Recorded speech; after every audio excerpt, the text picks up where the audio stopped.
अध्याय 201 भुगतान। मैनेजर से बात करने के बाद विलियम, डेल और उसका साथी रैपिड उस स्थान से निकल गए, उस स्थान की ओर चल पड़े जहां उनका जहाज खड़ा था। डेल जल्द ही अपने प्रोड्यूसर को लाना चाहता था ताकि वह इस व्यवसाय में आध्यात्मिक क्रिस्टल प्राप्त कर सके। और जहां तक बात है कि वह इन गुलामों को सीधे ब्लैक मार्केट में क्यों बेच रही थी, तो ऐसा इसलिए हुआ क्योंकि इस तरह वह कम समय में क्रिस्टल पर अपना हाथ जमा सकती थी। समुद्री डाकुओं की तरह डेल के ग्रुप में दासों को सीधे फिल्मों में बेचकर लाभ मुख्य करने के लिए अधिक धैर्य या महान बुद्धि नहीं थी। इस कारण से उनके जैसे लोगों के लिए ये सेवाएं साझा की गईं। निस्संदेह ऐसा होने का यही एक कारण था। किसी भी बातचीत में खतरनाक भी शामिल थे, और इस मामले में आमतौर पर समुद्री डाक और डाक मित्रों का पक्ष सबसे अधिक नकारात्मक था। उनके स्थान पर कुलीन परिवार और काले बाजार ने ही बातचीत में सबसे अधिक भाग लिया, और इसी तरह के सहयोगियों के पास बहुत सी ताकतें थीं जो डेल और उसके साथियों जैसे गरीब साथियों को खत्म करने के लिए सामर्थ्य था। वे स्वयं ऑक्शन कर सकते हैं, लेकिन चीजें थोड़ी अधिक जटिल होती हैं। इंसानियत की परवाह किए बगैर अधिकार की तलाश की जाती है, और इस मामले में ऐसी बात घातक होगी। वे सीधे अपने उद्यम को दास या चोरी की वस्तु बेचकर अधिक कमा सकते थे। हालांकि उनके पास आवश्यक ताकतें भी होनी चाहिए, अन्यथा उनके साथ धोखेबाज जाने, घाट पर हमला करने वाले, मारे जाने का खतरा और भी बहुत कुछ होगा। यदि मैं किसी वस्तु को केवल बलपूर्वक ले सकता हूं तो उसका भुगतान क्यों करें? आध्यात्म जगत में यह एक सामान्य विचार था। इस वजह से समुद्री डाकू और डाकू आमतौर पर अपनी वस्तुओं को बेचने में कम जोखिम लेना पसंद करेंगे, इन विशाल शक्तियों के साथ सीधे तौर पर शामिल होने के बजाय जो उन्हें तुरंत कुचल सकती हैं। और जहां तक डेल और उसके गुर्गों के पीछे की शक्ति का सवाल है, तो वह वास्तव में कोई संबंध नहीं था। इस स्थिति को देखने का सही तरीका डेल के समूह को एक आउटसोर्स बल के रूप में देखना था। उन्हें रणनीतिक समर्थन प्राप्त हुआ, जैसे जहाज, सरल हथियार, क्रिस्टल आदि। वे कभी कभी ब्लड ट्रायंगल समुद्री डाकू समूह के प्रभाव का उपयोग कर सकते थे, लेकिन वे वास्तव में ब्लड ट्रायंगल पायरेट्स के सदस्य नहीं थे।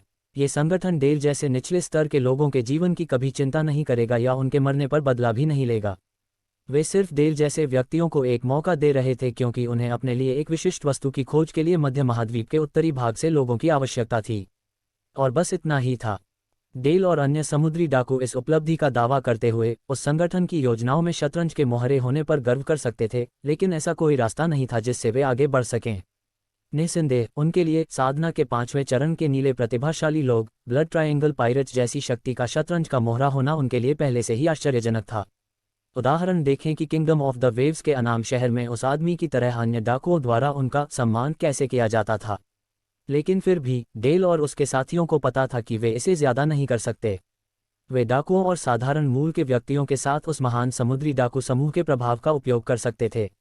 फिर भी कुलीन परिवारों या काले बाजार के खिलाफ वे जब भी संभव हो उनका सम्मान करेंगे, जिससे उनकी ओर से होने वाली आपदा की संभावना कम हो जाएगी। ...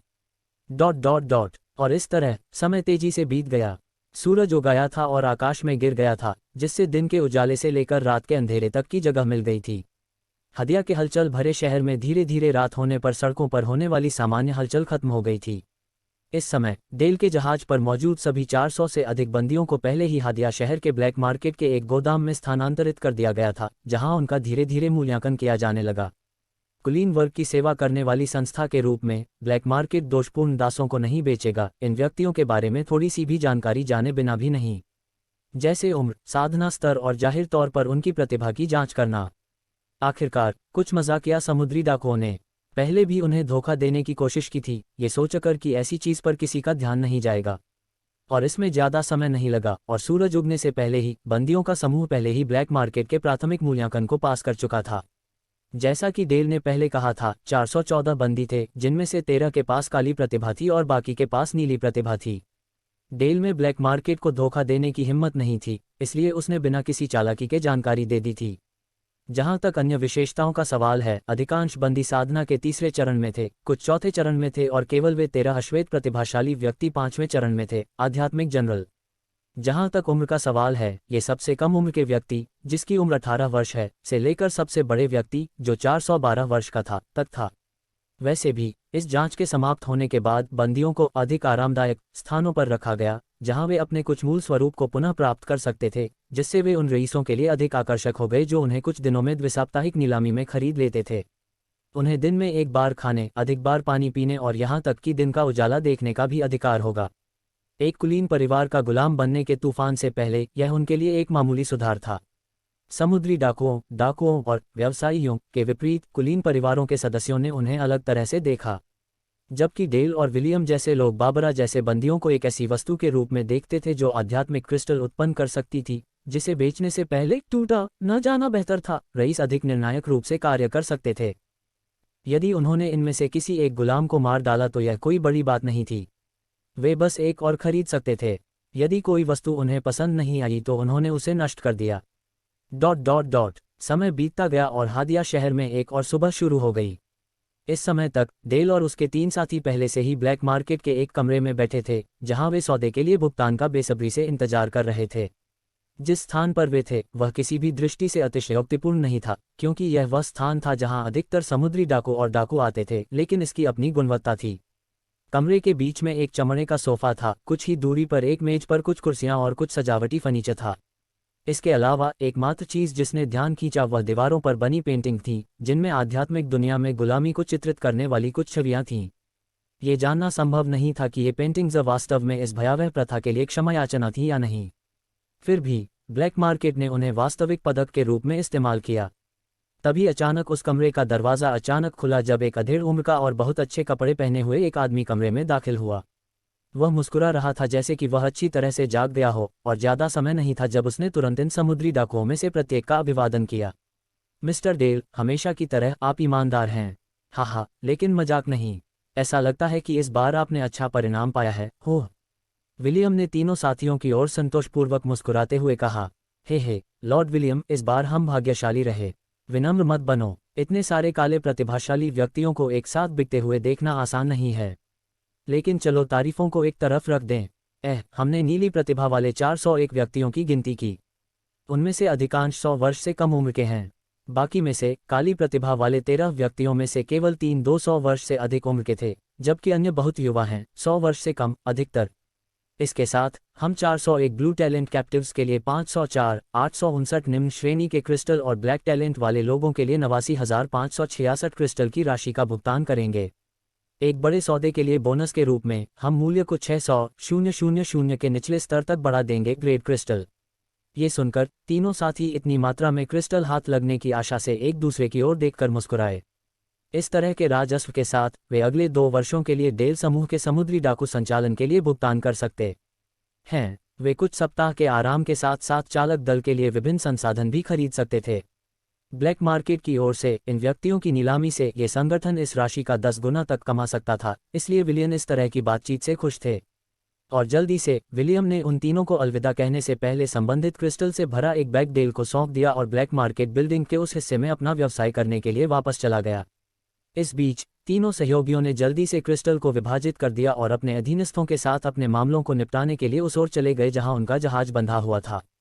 अब समय आ गया है कि डेल के नेतृत्व वाले समुद्री डाकू समूह के लिए कुछ समय की छुट्टी ली जाए, ताकि उन लाभों का लाभ उठाया जा सके जो आध्यात्मिक क्रिस्टल का एक पहाड़ दे सकता है। मैं कुछ हफ्तों तक आराम करूंगा और फिर हम उस वस्तु की तलाश में वापस आएंगे। कागज के एक पुराने टुकड़े को खोजने में पूरा समय बर्बाद करना उचित नहीं है जिसके बारे में कोई नहीं जानता कि वह कहाँ है। अध्याय 202, एक खोई हुई वस्तु।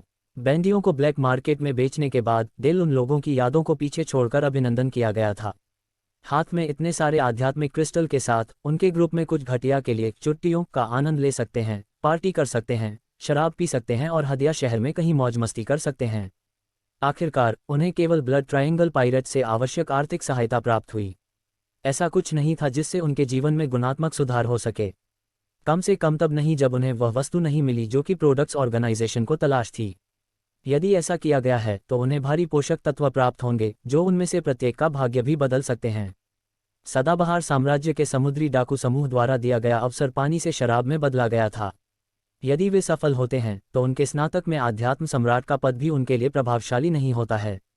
लेकिन दूसरी ओर उस समुद्री डाकू समूह द्वारा कार्य बहुत ही सरलता से किया गया था। डेल के समूह और इस क्षेत्र के अन्य संघों के मध्य महाद्वीप के इस हिस्से में 10 लाख साल पहले खोई हुई एक वस्तु खोजनी थी। और वह संगठन इस पागल के पीछे क्यों था? आउटसोर्स ने समुद्र तट पर जाकर किसी को भी इसका कारण नहीं बताया। ये कोई ऐसी चीज नहीं थी जिसे कम शक्ति वाला व्यक्ति जान सुनिश्चित करता हो। अंत में ब्लड ट्राई पायरेट्स ग्रुप ने स्वयं उस वस्तु की खोज नहीं की क्योंकि वास्तव में उनके पास इस वस्तु के स्थान के बारे में अधिक जानकारी नहीं थी, जो कि अन्य मध्य महाद्वीप के उत्तर में लगभग कहीं भी हो सकती है। उनकी करीबी जानकारी से यह पता चला कि वह महाद्वीप के इन क्षेत्रों में स्थित थे। लेकिन जमीन के 3 बड़े टुकड़ों में से एक भी चीज एक श्रमसाध्य और समय लेने वाला काम था। इस पागलपन के बाद उस संगठन के शीर्ष विशेषज्ञ को उद्यम का कोई मतलब नहीं था। दरअसल वे पहले ही इस क्षेत्र में कुछ आदिवासियों की खोज कर चुके थे, जहां खोई हुई वस्तुएं आमतौर पर अधिक आसानी से मिल जाती थीं। फिर भी पीछे कोई निशान नहीं बचा था। उसके बाद एवरग्रीन एम्पायर के समूह ने आउटसोर्स करने का संकल्प लिया। सबसे स्पष्ट परिदृश्य यह था कि वस्तु की खोज स्थानीय परिवार द्वारा की गई थी और वह पहले ही कई हाथों से गुड़हल गई थी। संभावना है कि उनमें से किसी एक के साथ का भी पता चल गया था। इसीलिए तीसरे पक्ष के समुद्री डाकू इस विषय पर शोध कार्य कर रहे थे, क्योंकि वे हमेशा तब शामिल होते थे जब किसी कुलीन परिवार का पतन होता था। आखिरकार डेल जैसे लोगों के लिए ये सुनहरे मौके थे। साथ ही जब भी किसी कुलीन परिवार का पतन होता है तो कुछ रहस्य उजागर हो सकते हैं, ऐसी चीजें जो गिद्धों के लिए बहुत महत्वपूर्ण हो सकती हैं, जैसे समुद्री डाकू और डाकुओं, या यहाँ तक कि कुछ क्षेत्रों के कुलीन परिवारों के लिए भी। आखिरकार हर महान कुलीन परिवार का अपना इतिहास होता है और इसलिए उसके रहस्य गहराई में छिपे होते हैं। और इसके साथ ही ब्लड ट्रायंगल पायरेट्स को उस वस्तु के बारे में कुछ पता चलने की उम्मीद थी। लेकिन उन्हें कोई जल्दी नहीं थी। इस समूह के पीछे के व्यक्ति हजारों साल तक जीवित रह सकते थे और पीछे छोड़ी गई इस वस्तु के बारे में खोज केवल 300 साल पहले ही सामने आई थी। वैसे भी डेल पहले से ही 30 वर्षों से अधिक समय से इस पर काम कर रहा था, लेकिन आइटम का एक संकेत भी सामने नहीं आया था। इसलिए भले ही वह शुरुआत में इसकी तलाश करने के लिए प्रेरित हुआ था, अब उसने वह खोज जारी रखी क्योंकि वह उस संगठन के शतरंज के खेल में एक मोहरा होने का फायदा उठाना चाहता था। इस वस्तु को ढूंढना लॉटरी जीतने से भी अधिक चुनौतीपूर्ण लग रहा था। इसलिए जब भी उसके पास पर्याप्त संसाधन होते, डेल पार्टी करने, जमकर शराब पीने, बहुत सारी महिलाओं के साथ रहने, किनारे पर रहने के लिए समय निकाल लेता। और इसलिए हादिया शहर में कई दिन बीत चुके हैं, जबकि डेल का समूह इस शहर के पुराने हिस्से में एक स्थान पर जश्न मना रहा है। उनमें से किसी को भी इस समय गुलामों की नीलामी या खोई हुई वस्तु की तलाश की चिंता नहीं थी। जीवन छोटा था और समुद्री डाकू के रूप में वे इसे अच्छी तरह से समझते थे। ... इस समय सूर्य हादिया शहर के शीर्ष पर था।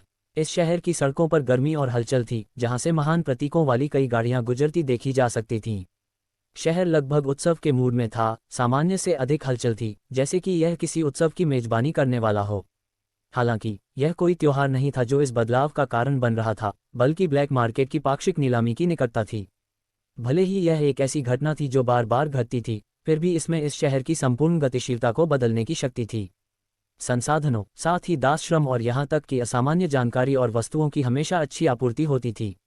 इस वजह से, और क्योंकि क्रॉमवेल साम्राज्य मध्य महाद्वीप के उत्तर में सबसे बड़े साम्राज्यों में से एक है, कई रईस हमेशा इस शहर में आते थे, इस उम्मीद में कि शायद उन्हें वह मिल जाए जिसकी उन्हें तलाश थी। इस क्षेत्र में केवल एक ही ब्लैक मार्केट था, इसलिए इस संगठन के साथ व्यापार करने में अच्छा महसूस करने वाले हर व्यक्ति ने द्विसाप्ताहिक नीलामी पर ध्यान दिया। कम से कम विभिन्न कुलीन परिवारों के कुछ प्रतिनिधि तो होंगे जो व्यवसाय करने के लिए यहाँ आए होंगे। और फार्मलैंड के नज़दीक होने से हादिया में व्यापार को और भी अधिक मदद मिली क्योंकि उस स्थान पर 3 कुलीन परिवार थे। अंत में जैसे ही दोपहर का सूरज शहर पर मंडराया, 2 महान गाड़ियां अलग अलग प्रतीकों के साथ धीरे धीरे विपरीत दिशाओं में एक सड़क से गुजर रही थीं। उनमें से एक ने एक तारे का प्रतीक प्रदर्शित किया जिसका अधिकांश भाग काला था और इस प्रतीक के बीच में एक मांस के रंग की परिधि थी, जबकि दूसरे में अगर कोई देखता तो उसे एक चांदी की परिधि दिखाई देती जिसके ठीक बीच में सुनहरे रंग का एक्स दिखाई देता। और जैसे ही वे उस स्थान के चारों ओर चक्कर लगा रहे थे, अचानक दोनों गाड़ियां, जैसे वे एक दूसरे के बगल में थीं, उस सड़क के बीच में रुक गईं। इस समय चांदी और सोने के प्रतीक वाली गाड़ी के अंदर चांदी का कवच पहने एक मध्यम आयु वर्ग का आदमी था और एक अच्छी तरह से विकसित शरीर, भूरे बाल और एक शानदार पोशाक वाली एक युवा महिला थी जो श्रेष्ठ का प्रदर्शन करती थी, वह स्थिति जो निश्चित रूप से इस युवा महिला के पास थी। दूसरी ओर दूसरी गाड़ी के अंदर एक अन्य अधेड़ उम्र के व्यक्ति के अलावा तीखी नज़र वाला एक युवक था, जिसे आसानी से इस युवक की अवमानना और अहंकार की अभिव्यक्ति के रूप में समझा जा सकता है। तभी वह युवक अपनी गाड़ी की खिड़की के पास आया और उस लड़की को उत्सुक दृष्टि से देखने लगा। हाँ, मिस विवियन, मुझे हादिया शहर में हेस परिवार की एक युवा महिला मिलने की उम्मीद नहीं थी। फिर लड़की ने उसकी तरफ गुस्से भरी आंखों से देखते हुए कहा, केविन चैम्बर्स, मुझे तुम्हारी तरह कूड़ा कचरा मत समझो, मैं यहाँ गुलाम खरीदने नहीं आया हूँ। लेकिन अब मैं देख रहा हूँ कि आप अपने प्यारे चचेरे भाई के साथ नहीं हैं। हे, मैं लगभग भूल गया था कि आध्यात्मिक टूर्नामेंट के दौरान उसकी हत्या कर दी गई थी। उसने चेहरे पर व्यंग्य के साथ कहा जैसे वह किसी कीड़े को देख रही हो। ये लड़की युवा डेवी की बड़ी बहन थी, जिसने लेरॉय की योजनाओं के कारण मिनोस के कारण अपना एक हाथ खो दिया था। जाहिर है, जैसे ही आध्यात्मिक टूर्नामेंट खत्म हुआ, पूरे हेस परिवार को डेवी के साथ आए अंगरक्षक के माध्यम से घटनाओं के बारे में पता चल गया था। डेवी ने दिल से युवा स्टुअर्ट को दोषी नहीं ठहराया था, क्योंकि वह समझ गया था कि लेरॉय के पक्ष ने उसके साथ छेड़छाड़ की थी। मिनोस ने जो राक्षसी ताकत प्रदर्शित की थी उसे देखकर युवा डेवी को ये स्पष्ट रूप से दिखाई देने लगा था। इसके साथ ही उन्होंने पहले ही अपने अंगरक्षक से इस बात पर जोर देने के लिए कहा था कि सब कुछ लेरॉय के कारण हुआ था, न कि मिनोस के कारण। वह ऐसा करने को लेकर चिंतित था, क्योंकि वह वास्तव में नहीं चाहता था कि हेस परिवार युवा स्टुअर्ट का पीछा करे। जो कुछ हुआ था उस पर कुछ नाराजगी भी थी, लेकिन ये कुछ ऐसा नहीं था जिसमें उनमें से किसी के लिए भी जीवन और मृत्यु शामिल हो। डेवी फ्लेमिंग एम्पायर से मजबूत होकर वापस आना और मिनोस से लड़ना भी चाहता था, लेकिन वह किसी दुश्मन को मारने की नहीं, बल्कि प्रतिद्वंद्वी को हराने की इच्छा थी। वैसे भी जब विवियन को इसके बारे में पता चला तो वह बहुत गुस्से में थी, साथ ही डेवी के माता पिता भी। लेकिन वे समझ गए कि मिनोस के पास डेवी के खिलाफ कुछ भी नहीं था, जो कुछ भी हुआ वह युवा चैम्बर्स की जिम्मेदारी थी। इसके लिए उन्होंने उस परिवार के बारे में सब कुछ पता करके उससे रिश्ता पूरी तरह खत्म कर लिया था। उनके बीच पहले से ही कई मतभेद थे, और इस तरह की योजना के बाद दोनों पक्षों के बीच बातचीत के लिए कोई जगह नहीं बची। विवियन की आखिरी टिप्पणी सुनकर केविन की भौहें चढ़ गईं और उसे उसकी बातों पर गुस्सा आया। लगता है आप सामान्य से अधिक जंगली हैं। सावधान रहें, मैं आपके साथ अच्छा व्यवहार कर सकता हूं, लेकिन बेहतर होगा कि आप अपने इस मुंह से सावधान रहें। क्या आपको लगता है कि हम आपसे डरते हैं? यदि उस प्रतियोगी के हाथों वह लावा पहले ही नहीं मर गया होता तो मैं खुद लेरॉय की जान ले लेता। उन अंतिम शब्दों के कहे जाने के बाद दोनों पक्ष कुछ देर के लिए एक दूसरे की ओर देखते रहे और उन्होंने अपनी गाड़ियों के अंदर से अपने खेती के आधार का दबाव मुक्त कर दिया। इस समय उस सड़क से गुजरने वाले लोगों को ऐसा लग रहा था कि उनके शरीर का वजन अचानक बढ़ गया है और उनके दिलों की गहराइयों में बेचैनी बढ़ गई है। क्या चल रहा है? किसी को आश्चर्य हुआ जब उसने महसूस किया कि उसकी आंखों के सामने धीरे धीरे अंधेरा छा रहा है। निस्संदेह यह आध्यात्मिक संघर्ष का प्रभाव था, जो तब घटित हुआ जब दो कृषकों ने एक दूसरे पर अपना दबाव छोड़ा। कमजोर कृषकों के लिए, यदि वे आसपास होते तो ऐसा लगता जैसे कोई चीज़ उन्हें रोक रही है, उन्हें खदेड़ने की कोशिश कर रही है। और इस मामले में 4 किसान ऐसा कर रहे थे। 2 46 के स्तर पर थे और अन्य 2 49 के स्तर पर थे। भले ही यह पुराने ड्राई सिटी की तरह एक गरीब जगह नहीं थी, फिर भी मध्य महाद्वीप के उत्तर में ऐसी ताकत काफ़ी महत्वपूर्ण थी। हादिया जैसे शहरों की सड़कों से गुजरने वाले आम लोगों के लिए इन 4 लोगों की आभा से उत्पन्न आध्यात्मिक दबाव उन्हें गिराने के लिए काफ़ी था। अध्याय 203 नपुंसकता। यदि कोई उस सड़क की ओर देखता है जहां चैम्बर्स और हेस परिवार के 2 युवा लड़के थे, तो उसे इस समय एक अजीब दृश्य दिखाई देता है। वहां 2 गाड़ियां अगल बगल विपरीत दिशाओं में खड़ी थीं, जबकि परिवहन के उन 2 वाहनों से 20 मीटर की दूरी के बीच कई लोग जमीन पर पड़े थे, सहमत हो गए थे। हालांकि संघर्ष का या लड़ाई पर आमादा लोगों का भी कोई निशान नहीं था। आपका कहना है कि किसी भी व्यक्ति का गाड़ी के बाहर चलने का इरादा नहीं था। उन 2 तस्वीरों में 4 लोग अभी भी अपनी अपनी स्थिति में आराम से बैठे हुए थे और वे अपने टुकड़ों के कांच के प्रसारण के माध्यम से एक दूसरे का सामना कर रहे थे। और जबकि हादिया के आम नागरिक आसपास के लोग बीमार हो गए थे, दोनों के दावों को कोई शारीरिक क्षति नहीं हुई थी या उनके कोचों को चोट नहीं लगी थी। बेशक कोचवान इन लोगों द्वारा बनाए गए आध्यात्मिक दबाव को झेलने के लिए काफ़ी मजबूत थे। जहां तक गाड़ियों की बात है, आध्यात्मिक जनरलों का दबाव इन वास्तुशिल्प की संरचनाओं को नुकसान पहुंचाने के लिए नहीं था। वैसे भी इस राक्षस में कुछ सेकंड के बाद कोई महत्वपूर्ण ध्यान नहीं रखा गया, क्योंकि इसमें लोगों की आध्यात्मिक ऊर्जा में बहुत अधिक अंतर शामिल नहीं था। और इसी तरह एक अधेड़ उम्र के आदमी ने दृढ़ स्वर में कहा, आइए रुकें, इस तरह के राक्षस का कोई मतलब नहीं है युवा मास्टर। आइए अपना काम शुरू करें। वह केविन के अंगरक्षक क्लाइव थे। जहां तक बात है कि उन्होंने केविन को यंग मास्टर क्यों कहा था, तो इसका कारण ये था कि वह यंग चैम्बर्स परिवार के वर्तमान मुखिया के बेटे थे। जिस समय क्लाइव केविन को इस मुद्दे पर छोड़ने के लिए मना किया गया था, विवियन की ओर से उनके अंगरक्षक ने भी ऐसा करने की कोशिश की थी। मिस, हमारे पास इन दोनों में से किसी के लिए भी पर्याप्त ताकत नहीं है। बहुत से लोग, हम सिर्फ एक काम में अपना समय बर्बाद करेंगे। ये बात विवियन को एक पल के लिए लगी, क्योंकि वास्तव में उनकी ताकत में ज़्यादा अंतर नहीं था। और अंदर ही अंदर लेरॉय ने अपने छोटे भाई के साथ जो किया था, उसके कारण चैम्बर्स परिवार के हर सदस्य को मारने की तीव्र इच्छा महसूस हुई। लेकिन दुर्भाग्य से उसके लिए अगली गाड़ी में ये 2 लोग इतने मजबूत थे कि वे खुद को और अपने अंगरक्षक से बचा सके। और जल्द ही वह फिर से शांत हो गई।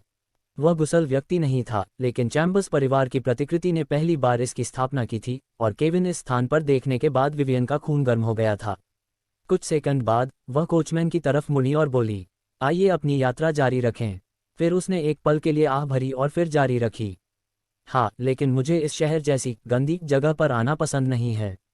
अगर यह सच नहीं होता कि हम ब्लैक मार्केट में बिकने वाले संसाधन की तलाश में हैं, तो मैं कभी भी इसमें कदम नहीं रखूंगा इस जगह। हेस परिवार एक बहुत ही सभ्य परिवार था जो न्याय को महत्व देता था, और इस संगठन के सदस्य के रूप में विवियन में भी न्याय की एक मजबूत भावना थी, जिससे वह उन लोगों से घृणा करती थी जो गुलामी या संदिग्ध तरीकों का इस्तेमाल करते थे। इसलिए वह हादिया में दासों की नीलामी में भाग लेने के लिए नहीं बल्कि यह पता लगाने के लिए आई थी कि क्या वह ब्लैक मार्केट में कोई विशिष्ट वस्तु खरीद सकती है। उसे ऐसा करना पसंद नहीं था, लेकिन जब यही एकमात्र जगह थी जहां वह अपनी ज़रूरत की चीज़ों का व्यापार कर सकती थी, तो करने के लिए बहुत कुछ नहीं था। विवियन उसके विचारों को निगल जाएगी और अपना व्यवसाय जल्द से जल्द पूरा करने की कोशिश करेगी और उसके बाद बिना देर किए इस जगह को छोड़ देगी। उसके जैसे किसी व्यक्ति के लिए अपने आसपास की इस सब चीज़ को नज़रअंदाज करना कठिन था, लेकिन वह इसके बारे में कुछ भी करने के लिए बहुत कमज़ोर थी। वास्तव में भले ही पूरे हेस परिवार ने क्रॉमवेल साम्राज्य में गुलामी के खिलाफ जाने की कोशिश की, लेकिन उन्हें केवल बहिष्कृत किया जाएगा। आखिरकार इस क्षेत्र में कई परिवार कृषि शक्तियां थे जो बंदी श्रम के लिए बहुत उपयोगी थे। हेस परिवार दूसरों से अलग क्यों था? इसका कारण ये था कि वे क्षेत्र की अन्य शक्तियों से अलग तरह से विकसित हुए थे। कृषि पर केंद्रित शक्ति होने के बजाय हेस परिवार एक आर्थिक शक्ति थी जो समझती थी कि गुलामी उनके व्यवसायों के लिए लाभदायक नहीं थी। आखिरकार गुलामों ने खरीदारी नहीं की। शायद इसी कारण से डेवी और विवियन के परिवार ने क्रॉमवेल साम्राज्य के कई अन्य परिवारों से अलग विकास का रास्ता अपनाया था। जब उन्होंने देखा कि विपरीत गाड़ी फिर से केविन की तरफ चल रही थी, तो युवक उसकी गाड़ी की एक खिड़की के पास बैठा था और उसने अपनी एक मुट्ठी कसकर भींच रखी थी। कुतिया, अगर मैं थोड़ा मजबूत होता तो तुम्हें अपना गुलाम बना लेता। वह विवियन की पिछली टिप्पणी पर नाराज हो गए थे। सच्चाई ये थी कि केविन और लेरॉय चचेरे भाई थे, क्योंकि उनके माता पिता चैम्बर्स परिवार के स्वामी और सर्वोच्च बुजुर्ग जैविक भाई थे। लेकिन वे सिर्फ चचेरे भाई बहन नहीं थे, दोनों को सबसे अच्छा दोस्त माना जा सकता है। इस वजह से लेरॉय की दुखद मौत के बारे में सुनकर केविन अंदर ही अंदर गुस्से से भर गया था। उसे अपने चचेरे भाई का बदला न ले पाने का दुख था। केविन को इस तथ्य के बारे में पता था कि मिनोस ने लेरॉय को मार डाला है। फिर भी चैम्बर्स परिवार किसी ऐसे व्यक्ति से बदला नहीं ले सका जो फ्लेमिंग साम्राज्य के संप्रदायों में से एक था, और इससे वह साथ ही परिवार के अन्य सदस्य इस स्थिति में सामान्य से भी अधिक असहज महसूस करने लगे।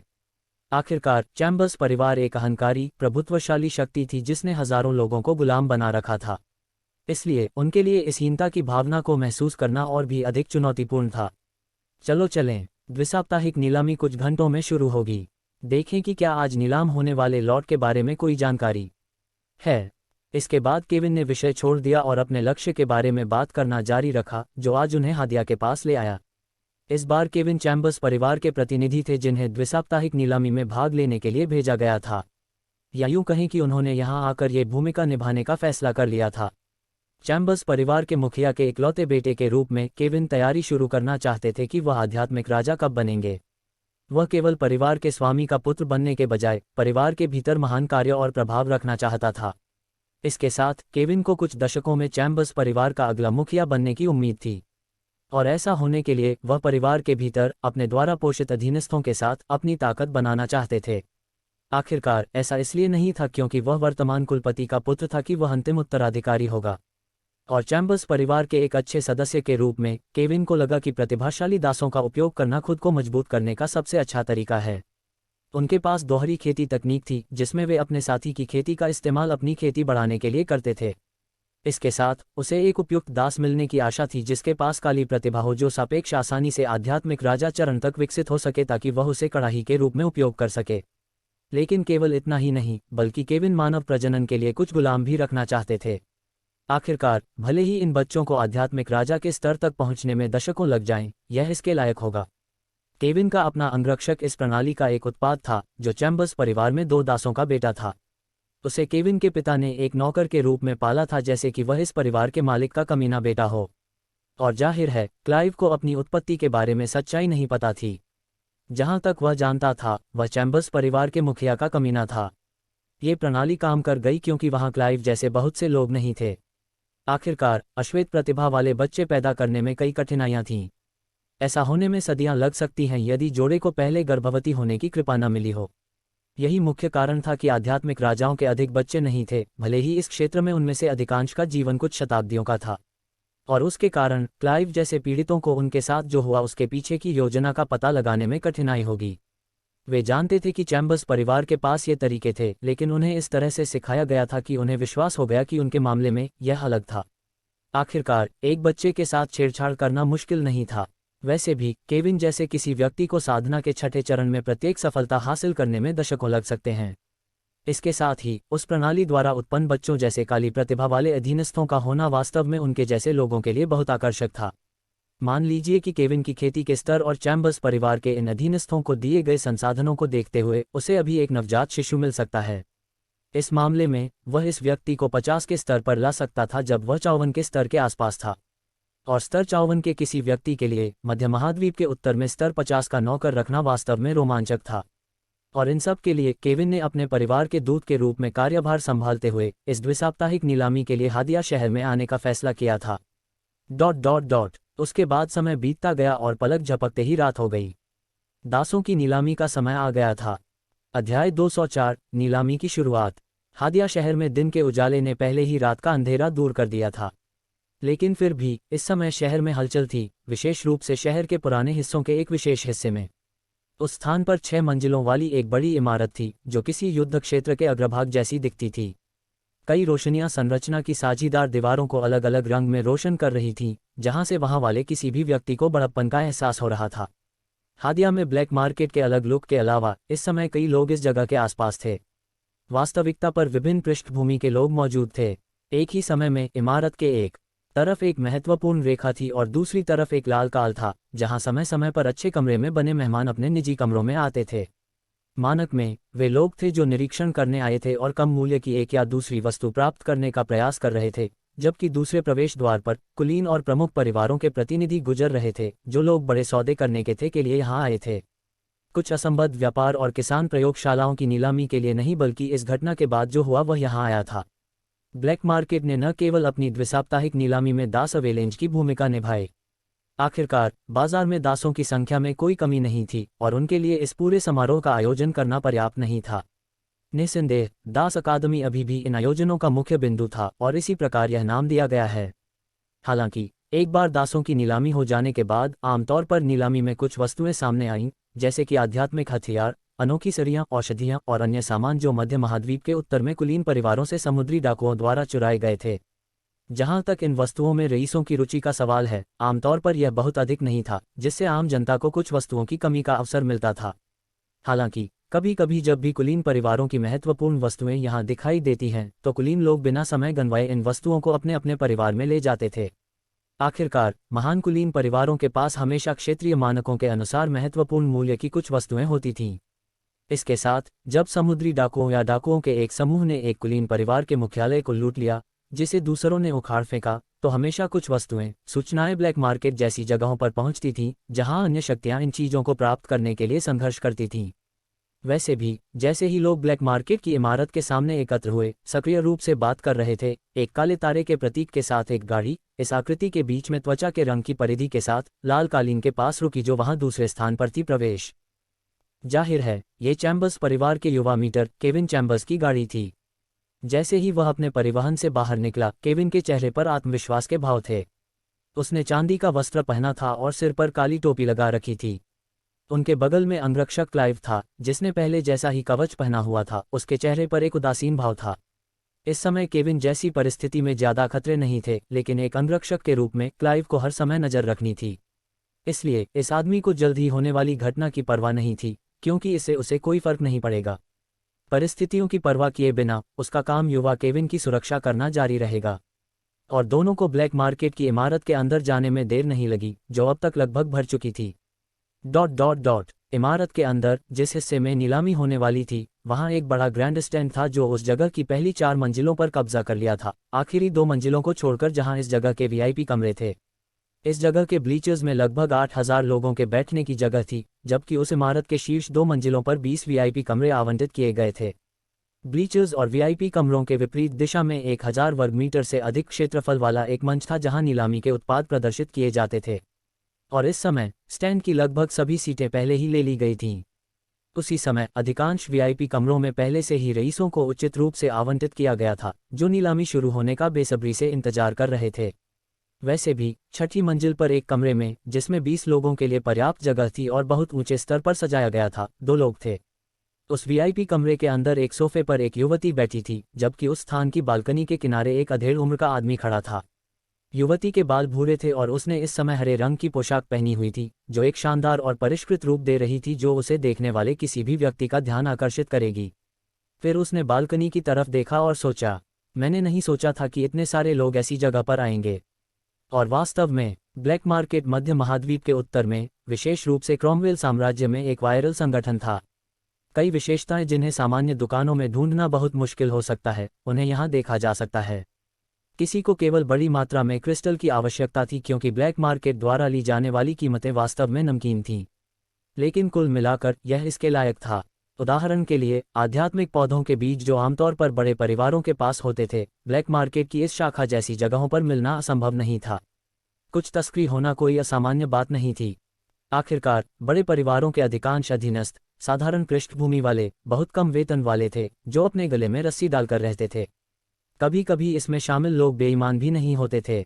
फिर भी जब इन व्यक्तियों के सामने एक निराशाजनक स्थिति आई, तो कुछ लोगों ने ईमानदार बने रहने का फैसला किया, खुद का बलिदान दिया, कभी कभी अपने प्रियजनों का।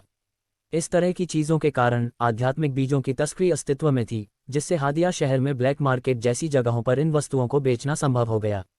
जाहिर है, अगर कोई ऐसा कुछ खरीदना चाहता है जो उच्च मूल्य और दुर्लभ हो, तो उस व्यक्ति को एक बड़ा त्याग करना होगा। हालांकि जब तक किसी के पास क्रिस्टल थे, बीज जैसी अनोखी वस्तुएं खरीदना संभव था। इस तरह की वस्तुओं के कारण यहाँ तक कि सामान्य लोग भी, जो दास खरीदना नहीं चाहते थे, नहीं ऐसा कुछ कर सकते थे, अभी भी इस जगह में रुचि रखते थे जहाँ विवियन था। मिनोस के अपने पिता दिवंगत जनरल एल्बर्ट ने ब्राउन किंगडम के ब्लैक मार्केट से ब्लैक ग्रेड खेती तकनीक की एक प्रति प्राप्त की थी। इसलिए उस खेती तकनीक की उत्पत्ति हुई जो मिनोस को विरासत में मिली थी और ब्लैक प्लेन्स आर्मी में अपने सैनिकों को दी गई थी। आखिरकार कुछ मिनट बीत गए और हादिया शहर में ब्लैक मार्केट की पाक्षिक नीलामी शुरू होने का लगभग समय हो गया था। उस समय विवियन और केविन दोनों पहले से ही अपने संबंधित वीआईपी कमरों के मंच पर अपनी कुर्सियों पर बैठे थे, नीलामी शुरू होने का इंतजार कर रहे थे। जिस इमारत में वे थे, उसके अंदर का पूरा स्थान पहले से ही अंधेरा था। ब्लीचर्स और वीआईपी कमरों के किनारे केवल मध्यम रोशनी थी। इसके विपरीत प्रकाश सरणियों को मंच के एक क्षेत्र में केंद्रित किया गया, जिससे उस स्थान का अधिकांश भाग अंधेरे में रह गया। स्टैंड में मौजूद हजारों लोग सक्रिय रूप से बात कर रहे थे, उन धात्विक ध्वनियों को छिपा रहे थे जिन्हें मंच के पीछे सुना जा सकता था यदि दर्शकों की बातचीत का शोर न होता। उस स्थान पर मंच के पिछले हिस्से को सामने से अलग करने वाला एक बड़ा लाल पर्दा था जो स्टैंड के सीधे संपर्क में था। उस पर्दे के पीछे ब्लैक मार्केट के कई कर्मचारी अब कई बंदियों को उस स्थान पर ले जा रहे थे, जहां कई चांदी की कोठरियां लगी हुई थीं, नई और आकर्षक, इस तरह की नीलामी के योग्य। उनमें से प्रत्येक में रेल की एक जोड़ी के ऊपर 4 बड़े धातु के पहिए थे जो नीलामी मंच के सामने पर्दे के विपरीत दिशा की ओर चलते थे। बंदियों को कुछ मिनट पहले ही वहां से यहां लाया गया था जहां उन्हें रखा जा रहा था, और इस बिंदु पर लगभग सभी को पहले से ही विभिन्न संख्या में लोगों के समूहों के साथ कई कोशिकाओं में विभाजित किया गया था। बड़े समूहों में सबसे महत्वपूर्ण कोशिकाओं के अंदर 30 से 50 बंदी थे। इसकी तुलना में छोटे समूहों में 4 से 5 व्यक्ति थे जो छोटी कोशिकाओं में थे। ग्रे जंपसूट पहने हुए उनमें से प्रत्येक की गर्दन के चारों ओर हथकड़ी थी, जिसने ध्यान आकर्षित नहीं किया और अपेक्षाकृत तटस्थ था। दासों के इस समूह में अधिकांश वे थे जिन्हें डेल ने बेच दिया था, लेकिन विभिन्न मूल के अन्य भी थे। हालांकि उन सभी की शक्ल अच्छी न होते हुए भी, जब वे डेल के साथ थे तब बंदियों की शक्ल से काफ़ी बेहतर थी। वे निर्जलित या भूखे नहीं लग रहे थे और उनके शरीर पर कोई स्पष्ट चोट नहीं थी। लेकिन ऐसा इसलिए नहीं था क्योंकि ब्लैक मार्केट को उनके कल्याण की परवाह थी, बल्कि इसलिए कि वे उन्हें उच्चतम संभव कीमत पर बेचने में रुचि रखते थे। अध्याय 205 बहुत सारे।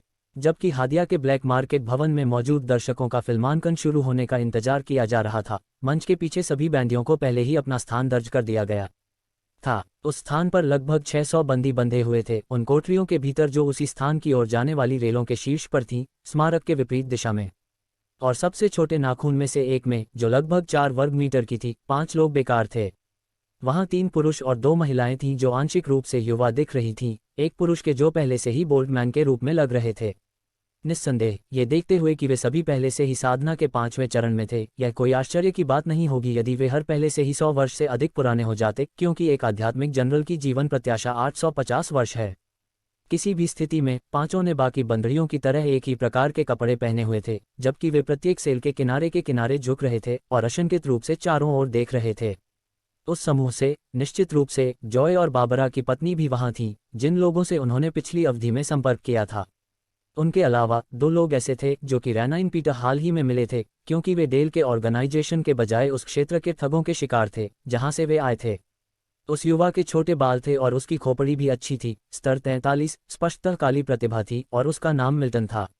जहां तक लड़की की है, वह रॉबिन था, लेवल बात 42, इस सेल के अन्य 4 लोगों की तरह ही प्रतिभावान है। वह भी गोरी था, लेकिन उसके गुणों ने जिसने सबसे अधिक ध्यान खींचा वह उसका पतला शरीर था, जिसके कुछ हिस्से अभी भी विकसित हुए थे। वैसे भी पीटर और उनके 2 दोस्त इन दोनों से आज ही मिले थे जब ब्लैक मार्केट ने उन्हें प्रोजेक्ट टूर में जाने वाली लोड बनाने के लिए टेलीकॉम में बांट दिया था। जहां तक पहले जो कुछ हुआ था उसका सवाल है, तो कोई बड़ी घटना नहीं घटी थी। उन दिनों जब डेल ने उन्हें ब्लैक मार्केट को बेच दिया था, पत्नी और अन्य बंदी इस संगठन के एक पोर्टफोलियो में रुके रहे थे। वे उस नाव यात्रा पर वहां गए आतंकवाद के दिनों से आराम कर सकते थे और धीरे धीरे ठीक हो रहे थे, आज की फिल्म के लिए अपनी उपस्थिति में सुधार कर रहे थे। लेकिन उनसे हर कोई अभी भी दुखी हो रहा था। आखिरकार क्रांतिकारी के रूप में उन्हें पूरी तरह से ठीक होने के लिए महान आध्यात्मिक ऊर्जा की आवश्यकता थी। हालांकि उन्हें किसी भी तरह से खेती करने की अनुमति नहीं दी गई। पूरे समय वे सामूहिक रूप से काम करते रहे, जिससे उन्हें आध्यात्मिक ऊर्जा एकत्र करने और खेती करने से रोका गया। इसके साथ इस पिछली अवधि के दौरान उनके मूल स्वरूप को पुनः प्राप्त करना असंभव होगा। हालांकि उन्हें अभी भी खाएं, पानी पीना, सोना और यहाँ तक कि एक दिन में एक बार धूप सेंकने की विलासिता प्राप्त हुई थी।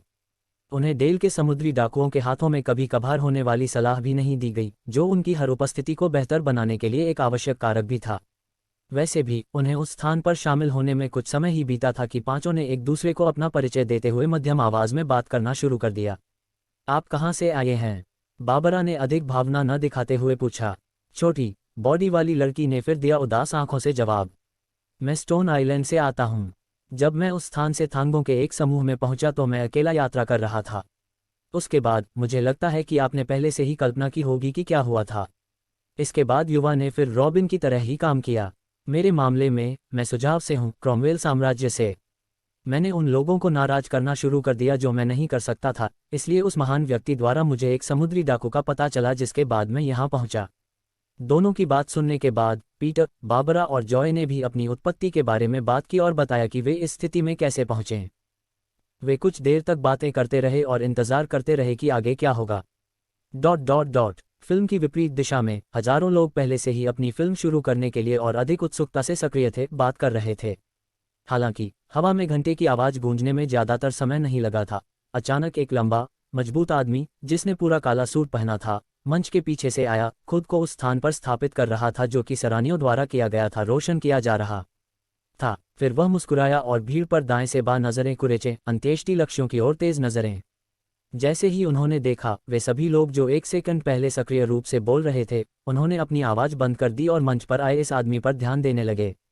ये स्थानीय ब्लैक मार्केट मैनेजरों में से एक था, 49 स्तर का व्यक्ति, आध्यात्मिक सामान्य चरण का शीर्ष। उन्होंने दर्शकों की ओर देखना समाप्त किया और फिर बोलना शुरू किया। सभी को शुभ संध्या और हादिया शहर के ब्लैक मार्केट की पाक्षिक नीलामी में आपका स्वागत है। आज हमारे पास बेचने के लिए कई लॉट हैं, जिनमें ब्लैक टैलेंट के बंदियों के साथ 3 लॉट शामिल हैं। प्रत्येक लॉट पर 5 व्यक्ति हैं। वैसे भी दास नीलामी के बाद कुछ दिलचस्प आइटम होंगे, इसलिए अपने क्रिस्टल तैयार करें। हे। फिर वह एक पल के लिए रुका और ताली बजाए। पिताजी, मैं घोषणा करता हूं कि आज की नीलामी शुरू हो गई है। इतना कहने के बाद उन्होंने खुद को मंच पर उस स्थान पर स्थापित किया, उस स्थान के बाएं कोने में खड़े होकर ऐसी स्थिति में आ गए जहां से वह उस वस्तु और उपस्थित हजारों लोगों को देख सकें। उसके ठीक बाद प्रकाश व्यवस्था बदलने से पहले दर्शकों द्वारा एक धात्विक ध्वनि सुनी जा सकती थी, जो नीलामकर्ता से परे मंच पर एक अन्य स्थान पर रोशनी कर रही थी, जहां एक बड़ी कोठरी थी जिसमें 30 से अधिक लोग थे। आज की नीलामी शुरू करने के लिए मेरे पास यहाँ लॉट 1 से 33 बंदियों का एक समूह है, जिनमें से सबसे कमजोर 22वें स्तर पर है और सबसे मजबूत 34वें स्तर पर है। उनमें से अधिकांश 100 वर्ष से कम आयु के हैं, इसलिए ये समूह उन्हें खरीदने वाले को लंबे समय तक सेवा दे सकता है। इस लॉट का प्रारंभिक मूल्य 70,000 निम्न श्रेणी के क्रिस्टल है, प्रति बोली 1000 क्रिस्टल की न्यूनतम वृद्धि के साथ। और जैसे ही उन्होंने बोलना समाप्त किया, वीआईपी कमरों से बोलियां लगने की आवाजें आने लगीं। 71,000, 72,000, 73,000, ... 88,000। जैसे ही ब्लू टैलेंट के बंदियों के इस पहले बैच पर बोली लगाई गई, केविन चुपचाप अपने वीआईपी कमरे के बरामदे पर बैठा था। उसे दासों के इन कम प्रतिभाशाली समूहों में कोई दिलचस्पी नहीं थी। निस्संदेह उसे अभी भी उस जैसे दासों का कम से कम एक समूह खरीदना था, क्योंकि उसके पिता ने यही आदेश दिया था। लेकिन केविन ने वह नौकरी बॉडीगार्ड क्लाइव पर छोड़ दी थी। वह आज केवल इसलिए यहाँ था क्योंकि वह अपनी सेना को मजबूत करना चाहता था, सबसे प्रतिभाशाली दासों से भविष्य के अधीनस्थों को प्राप्त करना चाहता था और एक सभ्य कड़ाही हासिल करना चाहता था। कमरा 6 में सज्जन के लिए 151,000 किसी और के लिए? नीलामीकर्ता ने पूछा, लेकिन किसी ने उत्तर नहीं दिया। ब्लू टैलेंट के दासों के लिए यह पहले से ही उच्च मूल्य था और इस नीलामी में अभी भी बहुत कुछ बेचा जाना बाकी था। ठीक है, गुलामों का पहला जत्था कमरा 6 के सज्जन को 151,000 क्रिस्टल में बेचा जाता है। चलो अगले बैच पर चलते हैं। 163,000 179,000 आखिरकार आखिरी बैच 15वां बैच कमरा 19 के स्वामी को 149,000 क्रिस्टल में बेच दिया गया। उनके ऐसा कहने के बाद मंच पर दिखाई देने वाली आखिरी बड़ी कोठरी अंधेरे में गायब हो गई, क्योंकि नीलामीकर्ता दासों की नीलामी के शीर्ष पर जाने के लिए तैयार हो गया। वह एक पल के लिए रुके और वीआईपी कमरों की ओर देखा और फिर चेहरे पर मुस्कान के साथ कहा, अब हम दूसरे प्रकार के लॉट के लिए बोलियां खोलेंगे, जिसमें ब्लैक टैलेंट वाले बंदी शामिल होंगे। बिक्री की जाने वाली 3 खेपों में मौजूद प्रत्येक दास पहले से ही खेती के 5वें चरण में है और ज़्यादातर युवा माने जाते हैं। 6 महिलाओं और 9 पुरुषों के साथ हमारे संबंधित समूहों में शैलियों के बीच कोई बड़ा अंतर नहीं है। इस प्रतिभा के साथ इतने सारे दास जोड़ों को प्राप्त करना आसान नहीं है। हे उन्होंने उत्पाद प्रस्तुत करना जारी रखा जब आखिरकार उन्हें वह हिस्सा मिला जिसमें आज की नीलामी में उपस्थित उन रईसों की सबसे अधिक रुचि थी। प्रत्येक लॉट के लिए शुरुआती बोली 100,000 निम्न श्रेणी के क्रिस्टल है, जिसमें न्यूनतम 10,000 क्रिस्टल की वृद्धि होती है। नीलामीकर्ता ने वीआईपी कमरों को देखते हुए बात की और मंच के बीच में पहले से मौजूद 4 वर्ग मीटर की 3 कोठरियों की ओर हाथ हिलाया। ये सुनते ही केविन तुरंत जोर से बोला, 150,000, 160,000। दूसरे वीआईपी कमरों में से एक और आवाज आई, 180,000, 250,000। युवा केविन ने इतना अधिक खर्च करने के कारण अपनी अंतरात्मा पर बोझ महसूस करते हुए अपनी बोली लगाए। उसके बाद नीलामीकर्ता ने पूछा कि क्या कोई और अधिक बोली लगाने को तैयार है, लेकिन इस बार कोई प्रतिक्रिया नहीं सुनी गई। फिर उन्होंने कहा, ठीक है, इस दौर का पहला बैच कमरा 5 में युवक के पास जाएगा। ये सुनकर केविन संतुष्ट होकर मुस्कुराया। उसने अपनी वर्तमान स्थिति को देखते हुए 3 पुरुषों और 2 महिलाओं वाली कोठरी को देखा। उनमें से एक छोटा था और दूसरे का शरीर सुंदर था। जहां तक पुरुषों की बात है, केविन ने युवा पीटर और अन्य 2 पर ध्यान नहीं दिया था। ये ऐसे व्यक्ति थे जिन्हें भविष्य में उनके बच्चों के जन्म के बाद भी याद नहीं किया जाएगा और उन्हें मार दिया गया था। अध्याय 206 जीवन का वसंत। पीटर का लॉट बिक के बाद नीलामीकर्ता ने तुरंत शेष 2 लॉट रिलीज रख दिए। दूसरे को 240,000 निम्न श्रेणी के क्रिस्टल में डुबोया गया, जबकि तीसरे को 220,000 में नीलाम किया गया। युवा केविन ने इन अंतिम 2 बोलियों में भाग नहीं लिया था, क्योंकि उसे पहले ही 1 मिल का भुगतान किया गया था और अधिक खरीदार उसके लिए वास्तव में बहुत महंगा था। आखिरकार महान शक्ति वाला एक कुलीन परिवार भी, जैसा कि चैम्बर्स परिवार के मामले में था, एक साथ इतना सारा खर्च वहन नहीं किया जा सकता था। सभी शक्तियों का राजस्व ब्लैक प्लेन कुछ महत्वपूर्ण नहीं था, इसलिए किसी एक वंशज के लिए एक ही रात में 3 सारे क्रिस्टल खर्च करना काफी प्रभावशाली माना जा सकता है। पत्नी ने पहले ही लूट 1 से 10 में अच्छा नकद खर्च कर दिया था, जिसके आदेश पर उसके पिता ने उसे और उसके अंगरक्षक को दे दिया था। और इतना ही नहीं, नीलामी में अभी और भी डार्क ब्लूम की इच्छा और हो सकता है कि कुछ ऐसा हो जो केविन का ध्यान खींच ले। केविन फूल नहीं था, वह जानता था कि विवियन इस समय ब्लैक मार्केट बिल्डिंग में है और वह जानता है कि यह संयोग नहीं था। हेस परिवार के वंशज के रूप में विवियन में न्याय की भावना प्रबल थी और वह गुलामी में शामिल नहीं होगी। अरे, उसके काले बाजारों को जिस स्थान पर रहने की अनुमति दी गई है, पहले से ही उसके सिद्धांतों के विरुद्ध होना चाहिए। लेकिन अच्छा ही हुआ, इस जगह पर उसे जाने वाला व्यवसाय पसंद नहीं था, फिर भी वह चुनी गई थी, साहस बरकरार रख रही थी। इस कारण से केविन को विश्वास था कि नीलामी के लिए कुछ महत्वपूर्ण चीज होगी। खैर ही यह उसकी कीमत है, फिर भी वह उस युवा महिला के लिए बेकार पैदा हो सकती है जिसने उस दिन पहले उसे नाराज कर दिया था।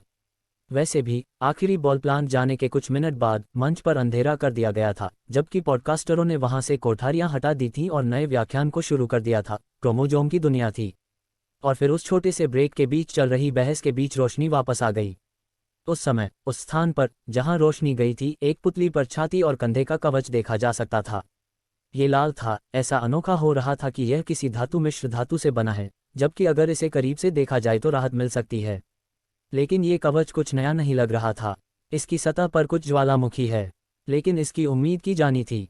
आखिरकार ये कॉमिक्स एक ऐसे संगठन द्वारा आयोजित किया गया था जो मुख्य रूप से पुनर्प्राप्ति के साथ काम करता था, और इनमें से अधिकांश वस्तुएं किसी लोहार के कारखाने से नहीं बल्कि युद्ध में मारे गए योद्धाओं से आई थीं।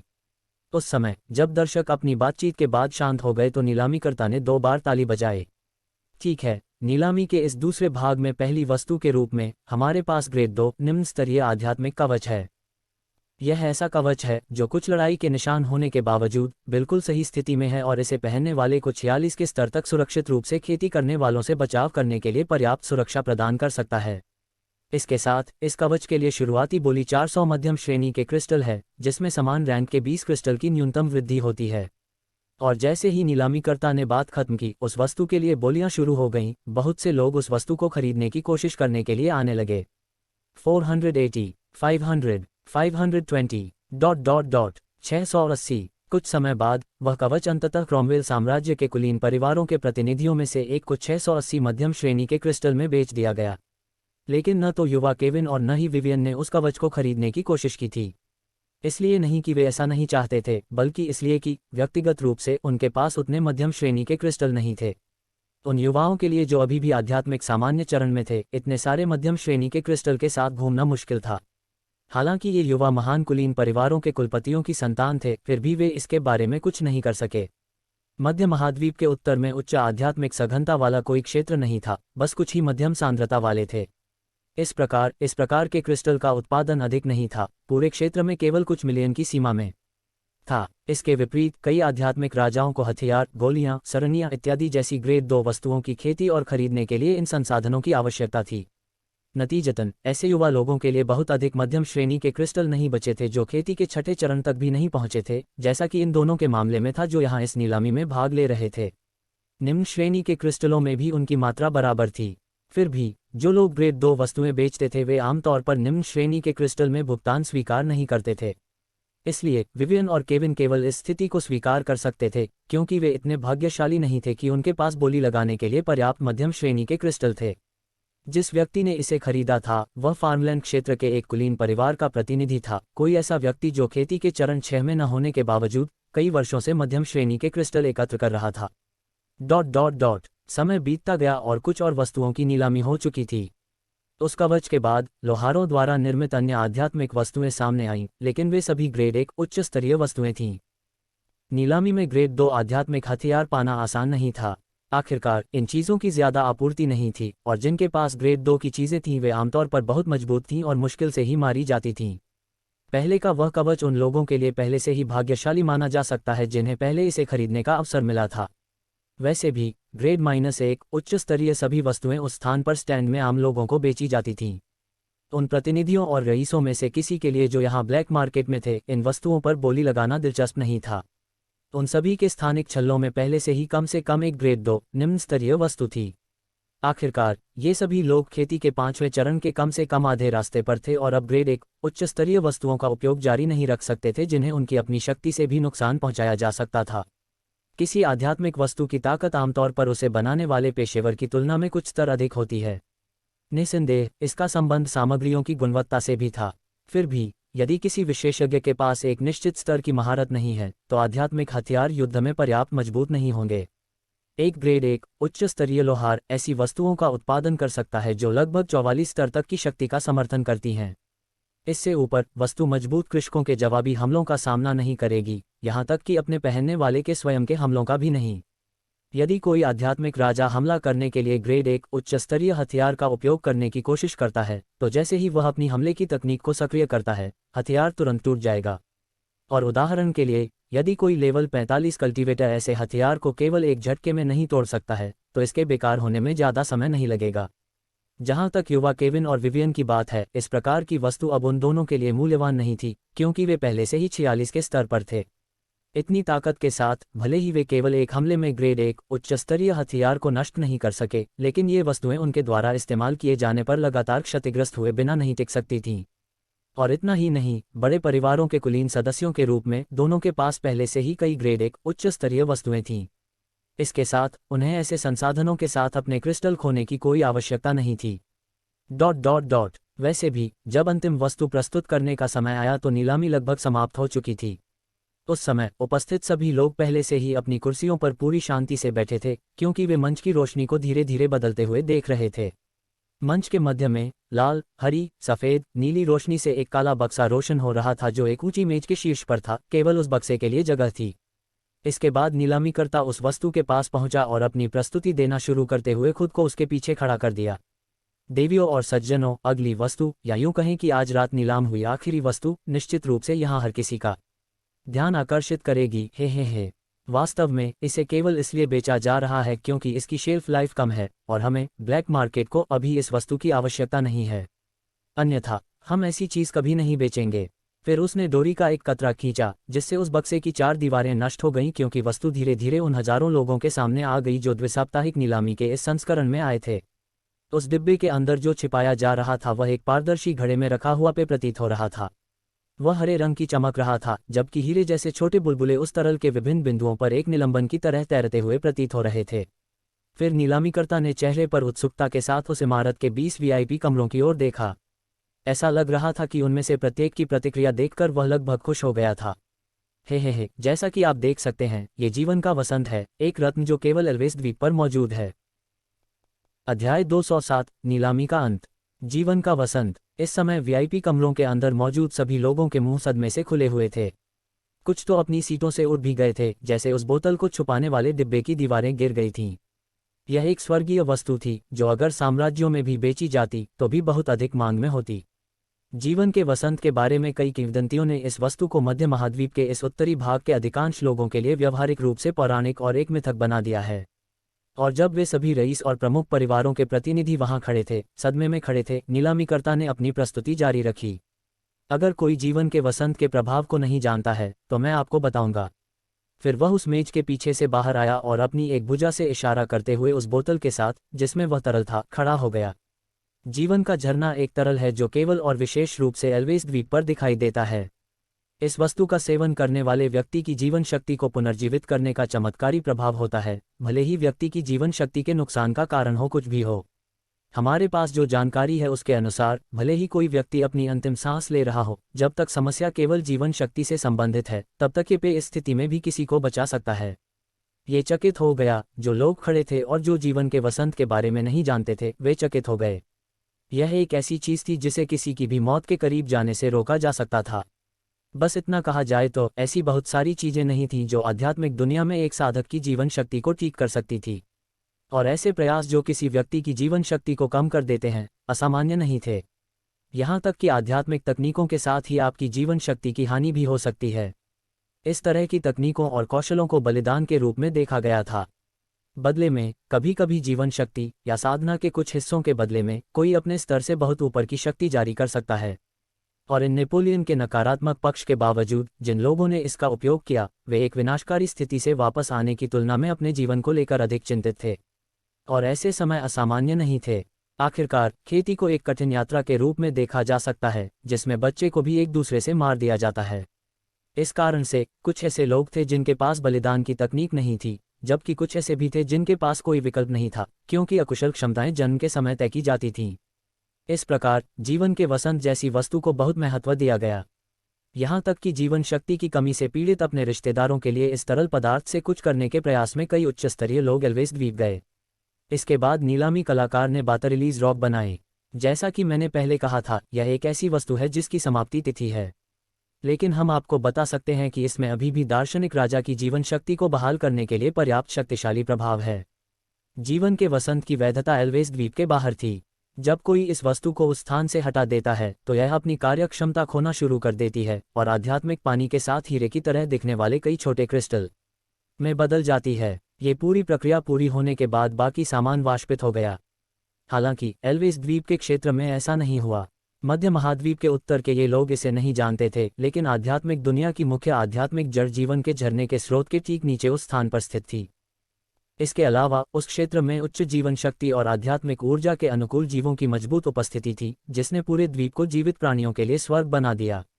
इसमें कोई आश्चर्य नहीं कि वहां के मूल निवासी कल्पित बौने मनुष्यों की तुलना में 6 गुना अधिक समय तक जीवित रह सकते हैं, और उसके कारण जीवन का झरना उस द्वीप पर विघटित नहीं हुआ, जिसका उपयोग अक्सर कल्पित बौने अपने मुख्य आहार में करते थे।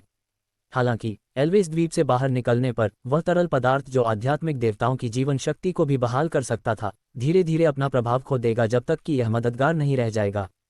हादिया शहर के ब्लैक मार्केट के पास नीलामी के लिए ऐसी वस्तु क्यों थी? खैर, ये सिर्फ उनकी किस्मत थी। कुछ हफ्ते पहले क्रॉमवेल साम्राज्य के एक समुद्री डाकू समूह को किंगडम ऑफ द एंड के पास एक एल्वेन जहाज के अवशेष मिले थे।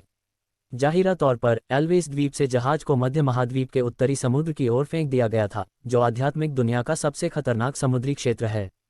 इसके साथ ही पूरा दल और उस जहाज का एक बड़ा हिस्सा नष्ट हो गया था और अवशेषों को किंगडम ऑफ द एंड की ओर फेंक दिया गया था। इसके साथ ही समुद्री डाकुओं के एक अज्ञानी समूह ने जहाज में जो कुछ बचा था उसे लूट लिया। क्रॉमवेल साम्राज्य में लौटने के बाद उन्होंने यह वस्तु स्थानीय ब्लैक मार्केट को बेच दी, बिना ये जाने कि उन्होंने क्या एकत्र किया था। हमें स्प्रिंग ऑफ लाइफ का यह हिस्सा कुछ दिन पहले एक ऐसे समूह से मिला था जिसने उत्तरी समुद्र से गुजरने वाले एक एल्वेन जहाज के अवशेषों से यह वस्तु एकत्र की थी। वैसे भी, जैसा कि आप देख सकते हैं, जीवन का वसंत अभी तक बहुत हद तक नष्ट नहीं हुआ है, केवल कुछ क्रिस्टल ही बने हैं। इसके साथ हम इस आइटम के लिए बोलियां शुरू करेंगे। प्रारंभिक मूल्य 500,000 निम्न श्रेणी के क्रिस्टल होंगे, जिसमें न्यूनतम 50,000 की वृद्धि होगी। उसके इतना कहने के बाद प्रस्ताव जल्द ही ऐसे लगने लगे मानो वे रईस इस वस्तु के लिए बेताब हों। 600,000, 650,000, 750,000, ... 950,000। उस समय यह आखिरी बोली लगाने के बाद युवा विवियन पहले से ही ठंडे पसीने से तरबतर होने लगी थी, ये सोचकर कि इस वस्तु को पाने के लिए उसे कितना खर्च करना होगा। उसे जानकारी मिली थी कि इस नीलामी में एक ऐसी वस्तु नीलाम की जा रही है जो किसी व्यक्ति की जीवन शक्ति को ठीक कर सकती है। यही कारण है कि वह इस स्थान पर आई थी, भले ही उसे स्थानीय प्रथाएं बेहद घृणित लगीं। सच तो ये था कि विवियन का एक दोस्त था, बहुत करीबी, आत्मीयता से बोलने वाला, जो साधना के 5वें चरण से एक चरम आध्यात्मिक जानवर का शिकार बन गया था जब दोनों क्रॉमवेल साम्राज्य के सबसे मजबूत जंगलों में से एक में प्रशिक्षण ले रहे थे। अनजाने में दोनों ने उस जानवर के घोंसले में प्रवेश करने की गलती की, जिससे वह बहुत परेशान हो गया। और जब वे अपनी जान बचाने के लिए भागने की कोशिश कर रहे थे, विवियन के दोस्त ने एक महत्वपूर्ण क्षण में उसकी रक्षा की थी, जब देवी की बहन उस जानवर के चंगुल में मर सकती थी। इसके साथ ही विवियन की प्रेमिका गंभीर रूप से घायल हो गई थी, जिससे उस समय उसकी अधिकांश जीवन शक्ति खत्म हो गई थी। वैसे भी यही कारण था कि विवियन इस वस्तु को पाने के लिए इतनी मेहनत कर रहा था। जिस व्यक्ति से वह प्यार करती थी वह धीरे धीरे उसके कारण ही मर रहा था। ... जैसा कि विवियन लगातार स्प्रिंग ऑफ लाइफ पर बोली लगा रहा था, युवा केविन, जो चुपचाप अपनी कुर्सी पर बैठा था, अपने वीआईपी कमरे की तरफ देखा और हंसा। उन्हें जीवन के वसंत में कोई रुचि नहीं थी। फिर भी बड़े कुलीन परिवारों में कभी कभार कोई न कोई बूढ़ा व्यक्ति जरूर होता था जिसे इस तरह की वस्तुओं की आवश्यकता होती थी। इसलिए यदि वह ये वस्तु खरीदता है तो उसके पास एक अच्छा बहाना होगा और वह परिवार के भीतर अपना मनोबल भी बढ़ा सकता है। लेकिन इतना ही नहीं, केविन के लिए मुख्य बात यह थी कि वह विवियन को वह हासिल करने से रोक सके जो वह चाहती थी। आइए देखें कि क्या आप तैयार होकर आई हैं, कुतिया। फिर उन्होंने आश्वस्त स्वर में कहा। 15 लाख। ये सुनकर वहां मौजूद हर कोई एक पल के लिए रुक गया, क्योंकि उन्हें केविन की अचानक पेशकश से झटका लगा। अंतिम बोली केवल 1.1 मिलियन निम्न श्रेणी के क्रिस्टल की थी, लेकिन उसने तुरंत 400,000 जुटा लिए। अब तक जीवन के वसंत में रुचि रखने वाले कई लोगों ने पहले ही इसे छोड़ दिया था, लेकिन फिर अचानक एक और प्रतियोगी विवाद में प्रवेश कर गया। इससे वहां मौजूद कई लोगों को आश्चर्य हुआ, और केविन की अशोभनीय पेशकश सुनकर विवियन को तुरंत एहसास हुआ कि वह क्या कर रहा था। उसने भौहें सिकोड़ ली, क्योंकि उसे इस युवक के तुच्छ रवैये पर बेहद चिढ़ महसूस हो रही थी। क्या ये हरामी सिर्फ पहले जो हुआ उसके कारण जीवन के वसंत के लिए प्रतिस्पर्धा करने जा रहा है? वह अपने खून की गर्मी को महसूस करते हुए गुस्से से आश्चर्यचकित हुई। उसकी दोस्त जल्द ही मर सकती थी, लेकिन अब जब उसे सुरंग के अंत में एक रोशनी मिली थी तो केविन जैसा मनहूस उसे परेशान करने के लिए उसके रास्ते में आ गया था। फिर बोली, 1.6 मिलियन, 2.0 मिलियन। केविन ने अपने चेहरे पर मुस्कान के साथ कहा और उस ओर देखा जहां विवियन था। हालांकि इस बार कोई नया प्रस्ताव नहीं आया, क्योंकि विवियन के पास बोली बढ़ाने के लिए इससे अधिक क्रिस्टल नहीं थे। वह बस अपनी कुर्सी पर खड़ी थी, उसके चेहरे पर नफरत के भाव थे। वह इस बात को नज़रअंदाज नहीं कर सकी कि वह कहाँ थी और केविन की ओर कूद पड़ी। आखिरकार स्थानीय ब्लैक मार्केट में उनसे भी ताकतवर लोग थे। इस बात का उल्लेख करने की आवश्यकता नहीं है कि केविन और उसके अधीनस्थों को हराने के लिए वह अकेली भी पर्याप्त नहीं थी। फिर उसने अपना एक हाथ उस कुर्सी के एक आर्मरेस्ट पर जोर से पटक दिया जिस पर वह बैठी थी। इस समय वह पूरी तरह से क्रोधित थी, उस दिशा में देख रही थी जहां से केविन की आवाज़ आ रही थी, जैसे कि वह उसे देख रही हो और उसे अपने प्यारे दोस्त की हत्या करते हुए देख रही हो। दुखी ... अंत में नीलामीकर्ता ने पूछा कि क्या कोई स्प्रिंग ऑफ लाइफ के लिए ऊंची बोली लगाने को तैयार है, लेकिन उस स्थान पर किसी ने भी ऐसा नहीं किया था। 2 मिलियन से अधिक उन लगभग सभी प्रतिनिधियों के लिए बहुत कुछ था, जो नहीं जानते थे कि वह तरल पदार्थ उनके बड़े बुजुर्गों पर कितना प्रभावी होगा जिन्हें उस तरह की वस्तुओं की आवश्यकता थी। फिर नीलामकर्ता ने कहा, ठीक है, अगर ऐसा है तो जीवन का वसंत कमरा नंबर 5 के सज्जन को बेचा जाता है। हे, अंतिम वस्तु की नीलामी के साथ हम इस द्विसाप्ताहिक नीलामी के अंत पर आ गए हैं। मेनू दिखाओ। उपन्यास बिन उपन्यास काले मैदान का उदय, अध्याय 208। क्या आप उस प्रतीक को पहचानते हैं? काले मैदान का उदय, सी 208। क्या आप उस प्रतीक को पहचानते हैं? खेला रात के 12 बजे, रात के 12:44 त्रुविधिपूर्ण स्क्रीन। अध्याय 208। क्या आप उस प्रतीक को पहचानते हैं? जैसे ही फिल्म का समापन हुआ, भीड़ जो उस इमारत से बाहर का नज़ारा शुरू कर रही थी, जल्द ही वह जगह जगह की तरह की फिल्में और यात्रा से शुरू हो गई। आह, क्या शानदार रात है! मैंने पहले कभी इतनी ऊंची ऊंची इमारतें नहीं देखीं। हे, उस युवा से इतनी चाहत हुई, वह जीवन के वसंत जैसा चमत्कारी वस्तु है।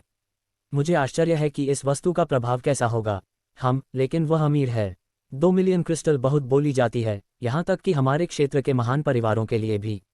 लेकिन ये देय है, भले ही वह अपने परिवार के वार्षिक लाभ का एक बड़ा हिस्सा खेला हो, यदि उस वस्तु का उपयोग सही तरीके से किया जाता है तो यह निश्चित रूप से उनके लिए देय होगा। आह, कितना अच्छा! मेरे पूर्वज लगभग दोनों तीर्थयात्रियों के साथ कब्रों में हैं। अगर मेरे पास इतने सारे क्रिस्टल होते हैं। और जब फिल्म में हम लोग सक्रिय रूप से आए थे तो ब्लूम की बताई गई वस्तु पर चर्चा कर रहे थे और उस जगह से चले गए थे। युवा विवियन इस बिंदु पर क्रोधित थे, अभी भी पिछले कमरे के अंदर थे। उस स्थान पर विवियन एक दीवार के साकेत अपनी बाहों के साथ झुकी हुई थी, जहां एक हाथ के स्थान पर युवाद का निशान लगा था। उसके बाएं हाथ पर घाव से खून की कुछ बूंदें टपकती रहीं, जबकि विवियन की ऐसी हालत हो गई जैसे वह मर गया हो। यह एक समुद्री भावना थी जो उसे चमक, घबराहट और क्या हो सकती थी के लिए चिंता महसूस करा रही थी। यदि उसके जीवन का वसंत नहीं मिला तो क्या पता वह अपने मित्र के साथ जाने के तुरंत बाद ही कोई ऐसी ही वस्तु पा सके। संबंधित मामला तथ्य यह है कि उस वस्तु का एक बदमाश था, जैसा कि केविन के पास था, कोई ऐसा व्यक्ति जो गुलामी, बलात्कार करने और कई अन्य अत्याचार करने में सक्षम था, जो विवियन के भीतर गहरी नकारात्मक भावना को दर्शाता था और बुरा कर दिया। क्या बकवाद है! इस कमी को आज यहाँ क्यों आना पड़ा? उसने ये यूएसबी बंद नहीं कर पाई थी कि वह कितनी बदकिस्मत थी। केविन जैसे लोग किसी भी समय दास खरीद सकते थे, क्योंकि इसे समृद्ध और प्राप्त करना कठिन नहीं था। हालांकि बिक्री के लिए ऐसे लोगों की संख्या बहुत अधिक नहीं थी। लेकिन जो आमतौर पर उनके विपरीत होता था, केविन, चैम्बर्स परिवार में उच्च पद का व्यक्ति, ब्लैक मार्केट में खरीदारी करने आया था, जो आमतौर पर कम रईसों में जाता था और द्वारा बनाया गया था। इससे युवा विवियन को गहरा फायदा हुआ। यदि वह एक नियमित प्रतिनिधि होता, भले ही हाल ही में चैम्बर्स और हेस परिवारों के बीच कोई मुद्दा हुआ हो, तो उसने शायद उसके जीवन को खराब करने के लिए कोई वस्तु नहीं खरीदी होती। और जब वह वहां खड़ी थी, दीवार के सहारे झुककर आंतरिक रूप से शिकायत कर रही थी, तो उसका अंगरक्षक उस युवती के पास आया और फिर सीधे चेहरे से कहा, मिस, अब हम क्या करने जा रहे हैं? यह आदमी अपने उस दोस्त के लिए विवियन की भावनाओं के बारे में जानता था और परिणामस्वरूप जीवन का वसंत खरीदना कितना महत्वपूर्ण था। उसे ये सब बहुत बुरा लग रहा था, लेकिन उसे ये भी नहीं पता था कि इससे कैसे बचा जाए। उनके लिए केविन के खिलाफ कार्रवाई करना मुश्किल था, क्योंकि दोनों पक्षों की ताकत बराबर थी। इसलिए अंगरक्षक इस बात से चिंतित था कि जीवन का वसंत न होने के परिणामों को देखते हुए विवियन कैसे कार्य करना चाहेगा। फिर उसने एक गहरी सांस ली और कहा, आइए कुछ देर तक उसका पीछा करें। बहुत से लोग जानते हैं कि उसने जीवन का वसंत खरीदा है, इसलिए यह अजीब नहीं होगा अगर किसी ने चैम्बर्स परिवार की संपत्तियों में से किसी एक में वापस जाने से पहले उसे चुराने की कोशिश की। चैम्बर्स परिवार एक शक्ति थी जिसका मुख्यालय क्रॉमवेल साम्राज्य के मध्य भाग में था, जो हादिया शहर से 2 सप्ताह से अधिक की यात्रा पर था।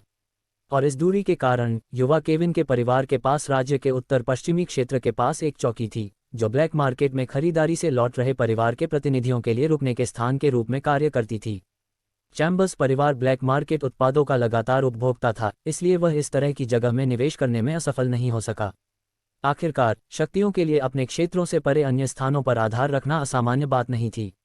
यह उस प्रकार का उपाय था जो 2 क्षेत्रों या शक्तियों के बीच संपर्क को सुविधाजनक बनाने का काम करता था, भले ही वे एक दूसरे से हजारों किलोमीटर दूर हों। ये परिवार के सदस्यों के लिए आराम और सुविधा प्रदान करने वाली चीज़ भी थी जब वे दूर दराज के क्षेत्रों की यात्रा कर रहे थे। और यह न केवल एक राज्य के भीतर बल्कि मध्य महाद्वीप के पूरे उत्तर में हुआ। जैसा कि क्षेत्र के विभिन्न शाही परिवारों के मामले में था, क्षेत्र की सबसे मजबूत और सबसे धनी शक्तियों का संचालन उन अन्य राज्यों के सबसे महत्वपूर्ण शहरों के करीब था। आखिरकार वे ही इस क्षेत्र के शासक थे और सबसे बड़े सौदे करने वाले भी। परिणामस्वरूप क्षेत्रीय संपर्क को सुविधाजनक बनाने के लिए बाहरी पदों की आवश्यकता थी। वैसे भी उस अंगरक्षक को अपने विचार उजागर करने में ज्यादा समय नहीं लगा और वे दोनों उस वीआईपी कमरे से निकल गए, एक ऐसी जगह की ओर जा रहे थे जहां वे केविन और उसके अधीनस्थों के नक्शे कदम पर चलेंगे। ... जब विवियन ने ब्लैक मार्केट बिल्डिंग छोड़ दी, केविन अब उस वीआईपी कमरे में नहीं बल्कि उस इमारत के पीछे थे। केविन और उसके अंगरक्षक क्लाइव ने कई दास खरीदे थे, इसलिए वे केवल एक स्थानिक अंगूठी प्राप्त नहीं कर सकते थे और बाहर नहीं निकल सकते थे क्योंकि कुछ भी नहीं हुआ था। स्थानिक छल्ले जीवित चीजों को संग्रहित नहीं कर सकते थे, इसलिए उनमें से एक के अंदर लोगों के समूह को आसानी से नहीं ले जाया जा सकता था। इस कारण से क्लाइव पहले से ही गाड़ियों का एक समूह लेकर आया था जिसके माध्यम से बंदियों की कोशिकाओं को जोड़ा जा सकता था। ब्लैक मार्केट के पीछे चैम्बर्स परिवार के कई गार्ड थे जो वहां विभिन्न गाड़ियों के पास इंतजार कर रहे थे। इसके अलावा क्रॉमवेल साम्राज्य की अन्य शक्तियों से आने वाले कई अन्य लोग भी वहां मौजूद थे और अपने अपने दासों को लेने के लिए अपनी बारी का इंतजार कर रहे थे। केविन अकेले नहीं थे जो लॉट खरीदने में सक्षम थे। वास्तव में उसने ब्लू टैलेंट दासों के साथ केवल 2 लॉट खरीदे थे और ब्लैक टैलेंट कैप्टिव्स के साथ एक। इसके साथ ही आज रात बेचे गए सैकड़ों बंदियों में से अधिकांश इस क्षेत्र के अन्य परिवारों में जा रहे थे। उस समय केविन सामने से उस गाड़ी के पास खड़ा था, उसके हाथ में एक पारदर्शी कांच की बोतल थी जिसके अंदर एक चमकीला हरा तरल पदार्थ था। ये जीवन का वसंत था जो उसे अभी अभी प्राप्त हुआ था। ये बहुत महंगा था, होह, लेकिन यह न केवल उस इस कुतिया की योजनाओं को गड़बड़ाने का एक शानदार तरीका था, बल्कि मैं अभी भी उस बुजुर्ग का अनुग्रह प्राप्त कर सकता हूं जो इसका उपयोग करेगा। उसने मन में सोचा, जब वह परिवार मुख्यालय लौटेंगे तो क्या होगा। इसके लिए उन्होंने अपनी भविष्यवाणी की।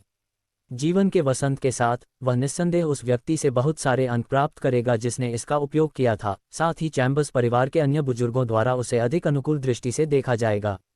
ये केविन के लिए बहुत फायदेमंद बात थी, जिनके पास अभी तक चैम्बर्स परिवार के मुखिया के उत्तराधिकारी का पद नहीं था। ऐसे पद पर पहुंचने के लिए व्यक्ति को सत्ता के अलावा बड़ों के समर्थन की भी आवश्यकता होती है। आखिरकार अकेले व्यक्तिगत शक्ति शीर्ष पर चढ़ने के लिए पर्याप्त नहीं थी। देर सवेर हर जीवित प्राणी मर गया। फिर भी सामूहिक उपलब्धियां और कार्य पीछे छूट गए और भविष्य की पीढ़ियों के सामने भी आ सकते हैं कि एक दिन किसी व्यक्ति ने ये किया और वह किया। लेकिन ऐसा तभी होगा जब उस व्यक्ति के पीछे की शक्ति सुसंगत होगी। यदि नहीं तो भले ही कोई व्यक्ति 100 के स्तर तक पहुंच जाए, जब उसकी मृत्यु हो जाए तो वह शक्ति कमजोर हो सकती है और यहां तक कि इतिहास से गायब हो सकती है, जिससे उस व्यक्ति का अस्तित्व अतीत में दफन हो जाएगा। जहां तक कुलीन परिवारों की बात है, एक नेता को सबसे मजबूत होना चाहिए, लेकिन ये हर समय सब कुछ हल करने के लिए पर्याप्त नहीं होगा। सबसे बड़ा शत्रु बाहरी नहीं बल्कि आंतरिक था।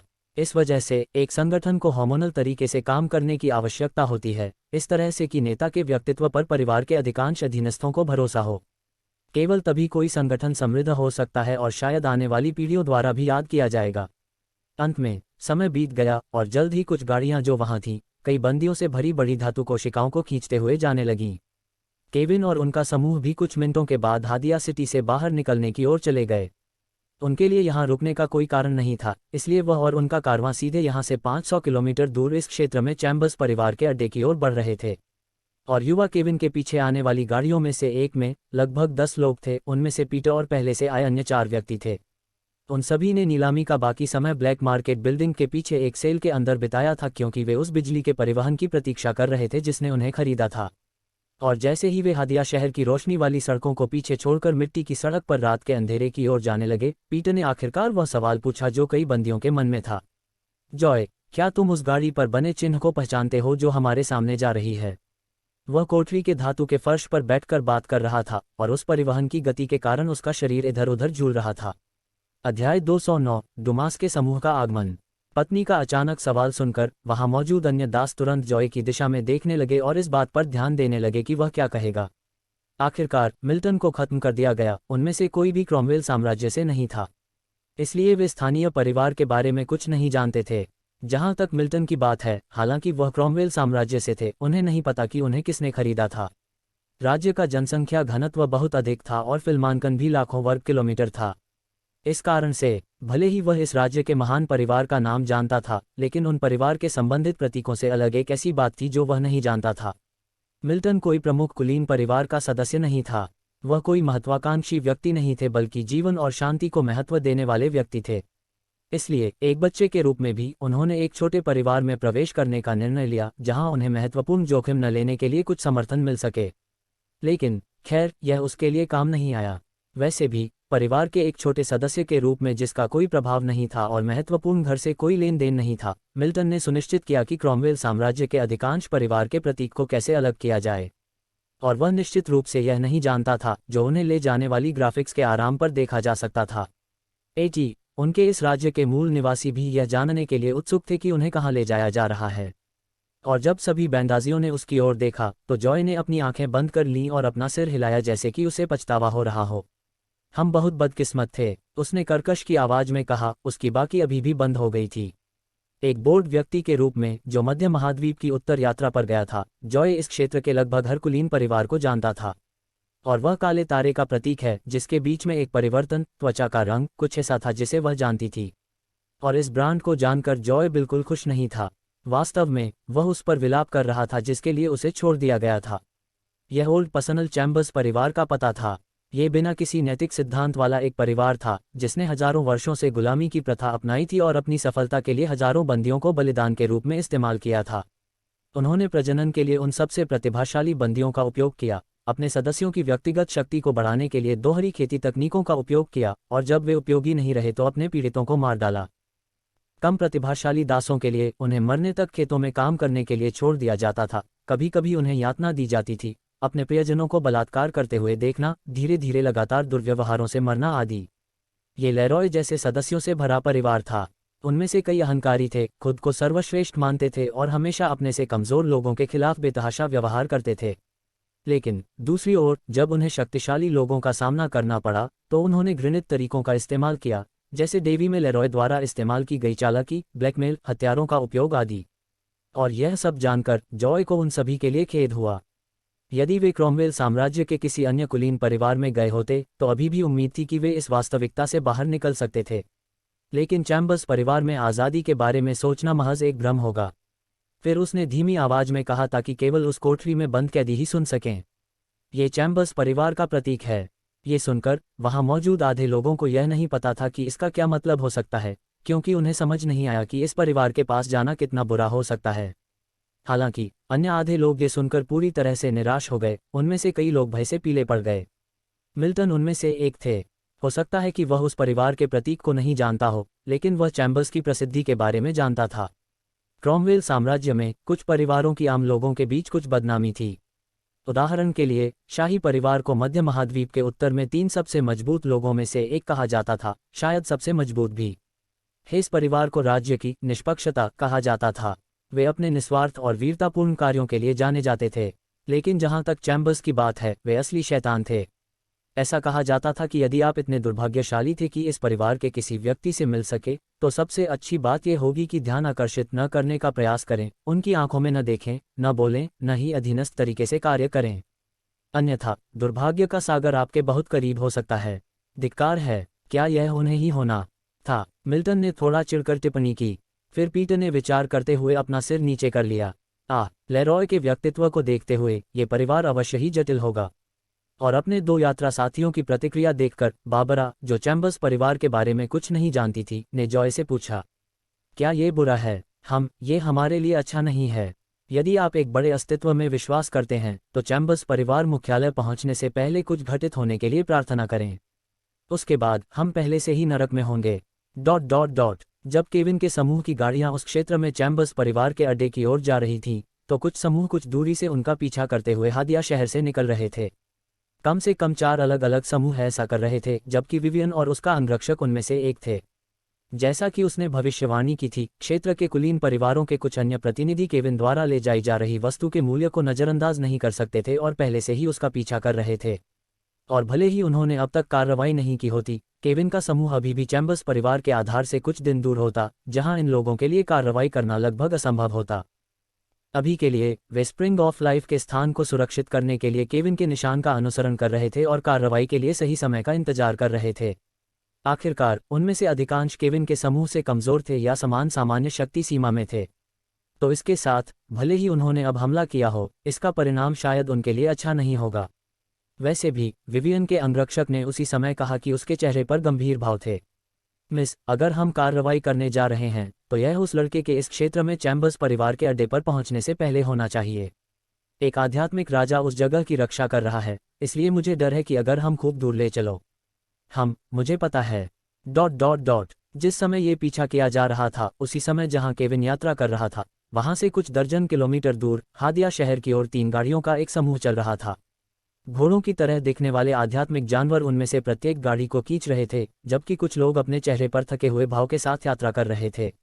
उस समूह में 16 लोग थे, वे सभी आध्यात्मिक सेनापति थे। ये ब्लैक प्लेन आर्मी का समूह था जिसे कुछ सप्ताह पहले मिनोस ने भेजा था। उन्होंने केवल एक सप्ताह में किंगडम ऑफ द वेव्स के दक्षिण पश्चिमी तट से क्रॉमवेल किंगडम के उत्तर पश्चिमी तट तक की यात्रा की थी। उस क्षण से जब डुमास के समूह ने डाकू आकार से पूछताछ की थी, जिसे उन्होंने अज्ञात शहर से अपहरण कर लिया था, वे तुरंत उस स्थान पर भाग गए थे जहां वे पहुंचने वाले थे। इसके तुरंत बाद उन 4 सैनिकों को भेजा गया जो रिपोर्ट करने के लिए सूखी शहर में लौट आए थे समूह के निष्कर्ष। जहां तक आकार की बात है, चूंकि वह ब्लैक प्लेन का दुश्मन नहीं था, न ही वह डुमास समूह की उत्पत्ति को जानता था, और चूंकि उसने इस मिशन में उनकी मदद भी की थी, इसलिए कुछ दिनों की यात्रा के बाद उसे रिहा कर दिया गया था। डुमास ने इस व्यक्ति को कई दिनों तक बेहोश रखा था और उसे ब्लैक प्लेन की सीमा के पास तट पर क्रॉमवेल साम्राज्य के पास एक शहर में छोड़ दिया था। उसके बाद उन्होंने तेजी से अपनी यात्रा जारी रखी। अंततः इस रात हादिया शहर के पास पहुंचे, उस स्थान पर जहां क्रॉमवेल किंगडम का ब्लैक मार्केट स्थित था। पीटर का अपहरण हुए 1 महीने से अधिक समय हो गया था। तो इस बिंदु पर सार्जेंट जो इस जांच समूह में थे आश्वस्त थे कि अब उस युवक को क्षेत्र के किसी कुलीन परिवार को बेच दिया गया होगा। यद्यपि स्थलीय आध्यात्मिक जानवर जहाजों की तुलना में तेज थे, जो चलने के लिए जानवरों की ताकत का उपयोग नहीं करते थे, डेल के समूह के समुद्री लुटेरों को समय का लाभ मिला था। इस वजह से डुमास समूह के लिए पीटर को ब्लैक मार्केट के हाथों में पड़ने से रोकना चुनौतीपूर्ण होगा। इस तरह उन्हें पीटर को यहां खोजने की कोई उम्मीद नहीं थी। उनका काम ये जांच करना था कि क्या हुआ था, ताकि जब मिनोस सुदृढ़ीकरण भेजे तो वे बिना किसी देरी के निर्णायक रूप से कार्य कर सकें। और थोड़ी देर के बाद गाड़ियों का समूह अंततः हादिया शहर के पास पहुंच गया, जहां से वे सभी उस जगह की रोशनी को धीरे धीरे उस अंधेरी जमीन को रोशन करते हुए देख सकते थे जहां से वे आए थे। फिर समूह रात के अंधेरे में शहर के बाहरी इलाके में रुक गया, जहां इतनी घनी वनस्पति नहीं थी कि शहर के उनके दृश्य को बाधित कर सके, लेकिन इतनी घनी थी कि कोई राहगीर उस स्थान पर छिप सकता था। समूह तब डुमास के आसपास इकट्ठा हुआ जब उसने अंततः अपने आदेश देना शुरू किया।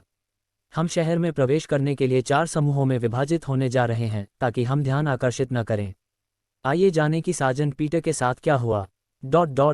अध्याय 210 मिनोस समूह का आगमन। सार्जेंट डुमास के आदेश के बाद 16 लोगों का समूह जल्द ही 4 में विभाजित हो गया और हादिया शहर में अलग अलग जाने की तैयारी की जा रही थी। उनमें से किसी ने भी ब्लैक प्लेन आर्मी का विशिष्ट झंडा नहीं तोड़ा था।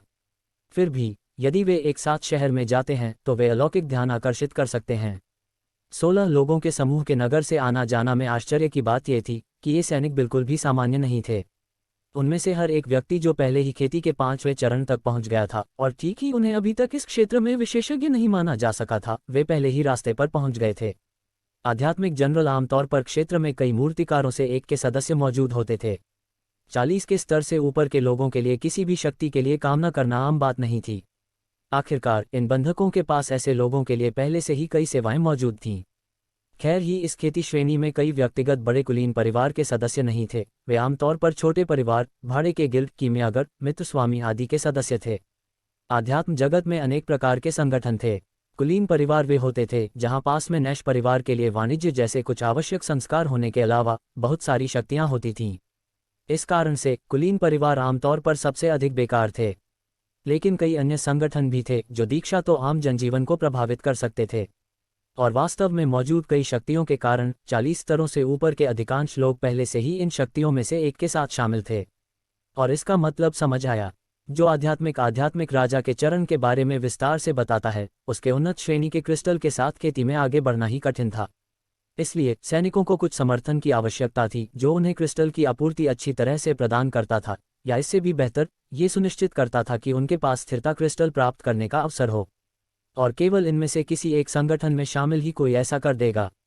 इस सब के परिणामस्वरूप यदि मिनोस की सेना के 16 सैनिक 40 स्तरों से ऊपर के लोगों के रूप में हादिया में एक साथ प्रवेश करते हैं, तो वे गहन ध्यान आकर्षित करते हैं और संभावित एक समस्या पैदा होने की संभावना है जो इस शहर की जोखिम है उनके ऑपरेशन में उपजे उत्कंठा के अंदर। वैसे भी ज़्यादा समय नहीं लगा और सभी लोग वहां से चले गए और वहां के 2 अलग अलग प्रवेश द्वारों से शहर में प्रवेश करने लगे।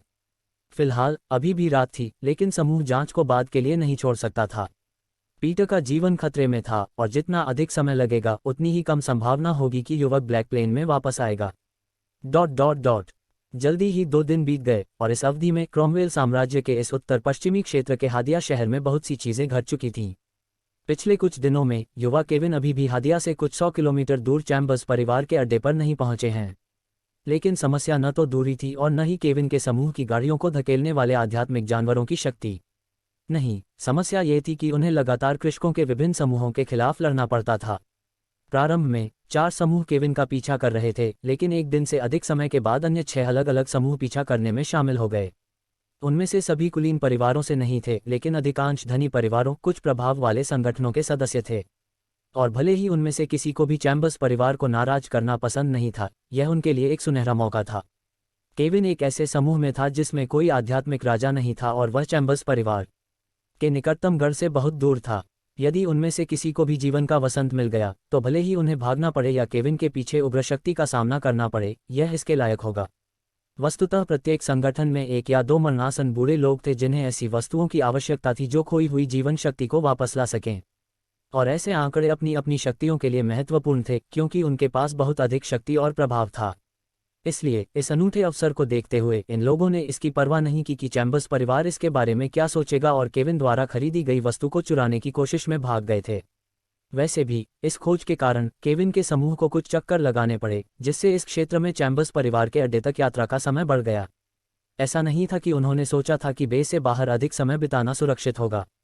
ऐसा था कि उनके पास तेज और सुरक्षित यात्रा करने का विकल्प नहीं था, या फिर वे उस इलाके से गुजरेंगे जहां से आमतौर पर गाड़ियां गुजरती थीं और पूरी गति से दौड़ सकती थीं, जहां वे उन सभी के हमलों के प्रति संवेदनशील होंगे जो उनका पीछा कर रहे थे।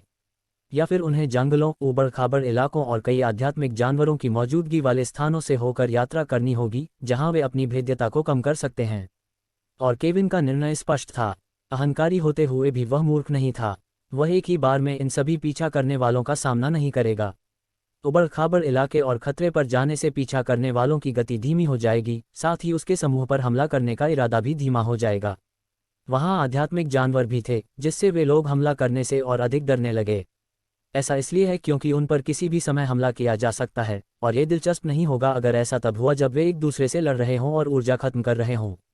केविन का समूह भी अधिक संख्या में था, इसलिए यदि स्टॉकर पक्ष एक साथ आ भी गया तो शक्तियों में अंतर उतना बड़ा नहीं होगा। लेकिन फिर भी उस समय कुछ झगड़े तो हुए ही थे। इस अवधि के दौरान एक अधिक जल्दबाजी वाले और लालची समूह ने युवा केविन की पार्टी पर हमला कर दिया था, और जैसा कि अपेक्षित था केविन और उनके अधीनस्थ जीत गए। वैसे भी जब केविन के समूह का क्रॉमवेल साम्राज्य के उत्तर पश्चिमी क्षेत्र से हादिया शहर में पीछा किया जा रहा था तो ब्लैक प्लेन आर्मी के सैनिकों ने पहले ही अपनी जांच शुरू कर दी थी। वे ये पता लगाने के करीब थे कि पतरस के साथ क्या हुआ था। इस समय हादिया शहर के एक लोकप्रिय रेस्तरां में 4 आदमी एक मेज के चारों ओर बैठे थे। उसी समय उस मेज पर कई पारदर्शी गिलास दिखे जिनके अंदर एक सुनहरा तरल पदार्थ भरा हुआ था। कपों की बाहरी सतह पर पानी की बूंदें थीं, मानो पसीना आ रहा हो, जिससे इसे देखने वाले को अच्छा लग रहा हो। उस स्थान पर नाश्ते की एक टोकरी भी थी जो किसी प्रकार का तला हुआ नाश्ता लग रहा था, जिसमें से वे लोग समय समय पर टूथपिक की मदद से उठाते रहे। वैसे भी चारों उस जगह के बीच में बिल्कुल आम लग रहे थे। वहां और भी कई लोग थे, अपनी अपनी मेजों पर ऊंचे स्वर में बातें करते हुए खुशी से खा पी रहे थे। उस क्षण वह समूह जो उस स्थान से पूरी तरह घुला मिला हुआ लग रहा था, अचानक धीमी आवाज में बोलने लगा। समय समय पर वे विषय बदलते थे और उस प्रतिष्ठान के बाकी ग्राहकों की तरह रोजमर्रा की चीजों के बारे में बात करते थे। तभी उनमें से एक मजबूत गंजा आदमी बोला, प्रमुख डुमास, मुझे पता चला कि कुछ दिन पहले इस शहर में दासों की नीलामी हुई थी और उस अवसर पर अश्वेत प्रतिभा वाले लगभग 15 लोगों को बेचा गया था। मैंने भी यही सुना है। मेरा मानना है कि सार्जेंट पीटर को इस समूह के साथ बेच दिया गया था। ऐसा लगता है कि 3 अलग अलग शक्तियों ने इन 15 लोगों को खरीद लिया। दूसरे सैनिक ने पिछले वाले का भाषण जोड़ दिया। डुमास ने फिर उसके मुंह में एक नाश्ता डाला और थोड़ी देर बाद कहा, ठीक है, आइए ब्लैक मार्केट से किसी को रिश्वत देकर यह पता लगाने की कोशिश करें कि पीटर को किस परिवार को बेचा गया था। उस जगह से कुछ लोग बोलने को तैयार होंगे। ठीक है। उसके बाद वे कुछ देर तक बातें करते रहे जब तक कि आखिरी सैनिक ने, जिसने अभी तक डुमास को रिपोर्ट नहीं किया था, कहा, नहीं सर, मेरे समूह को पहले ही सार्जेंट पीटर के अपहरण के लिए जिम्मेदार लोगों के बारे में पता चल गया है। ओह, वे कहाँ गए? वे यहाँ हादिया शहर में हैं। ऐसा लगता है कि शहर के बंदरगाह से कुछ किलोमीटर दूर एक जगह है जो इस शहर में आने वाले समुद्री डाकुओं के बीच एक प्रसिद्ध स्थान है। और जब चारों सैनिक अपनी खोजों के बारे में बात कर रहे थे और योजना बना रहे थे कि आगे क्या करना है, हादिया से कुछ दर्जन किलोमीटर दूर 9 गाड़ियों का एक समूह तेजी से उस जगह की ओर आ रहा था। गाड़ियों के उस समूह में से कई जानवर जो घोड़ों की तरह दिखते थे, परिवहन के उन साधनों को खींचते थे और जहां भी वे गुजरते थे धूल के निशान छोड़ देते थे। उस समूह में 40 से अधिक लोग थे। उनमें से सबसे कमजोर लोग 42वें स्तर पर थे और सबसे मजबूत लोग 48वें स्तर पर थे। इस समूह ने कुछ दिन पहले युवा पीटर की आज़ादी वापस पाने के लिए यात्रा करते हुए ड्राई सिटी छोड़ दी थी। इस अवधि के दौरान जब मिनोस और उनकी पार्टी यात्रा कर रही थी तो वे बिना रुके वॉटर्स शहर से होकर गुजरे, जहां तक संभव हो सके क्रॉमवेल साम्राज्य के उत्तर पश्चिमी तट की ओर दौड़े। वे फार्मलैंड से भी गुजरे थे, लेकिन युवा स्टुअर्ट के पास इस जगह पर रुकने और देखने का कोई रास्ता नहीं था, जो निस्संदेह ब्लैक प्लेन के प्रतिद्वंद्वियों में से एक था। बेशक फार्मलैंड ने उच्च आध्यात्मिक एकाग्रता की वस्तुओं का उत्पादन नहीं किया, जैसा कि काले मैदान को छोड़कर मध्य महाद्वीप के उत्तर में किसी भी अन्य कृषि क्षेत्र ने किया था, लेकिन इस जगह के टर्नओवर को देखते हुए कम से कम कुछ समय के लिए यह मिनोस क्षेत्र के प्रतिद्वंद्वी के रूप में गिना जाने लायक है। वैसे भी मिनोस का समूह उस स्थान पर उससे अधिक समय तक नहीं रुका जितना उन्हें रुकना चाहिए था और जल्द ही हादिया शहर की ओर अपनी यात्रा जारी रखी, जहां वे ठीक इसी समय पहुंचने वाले थे।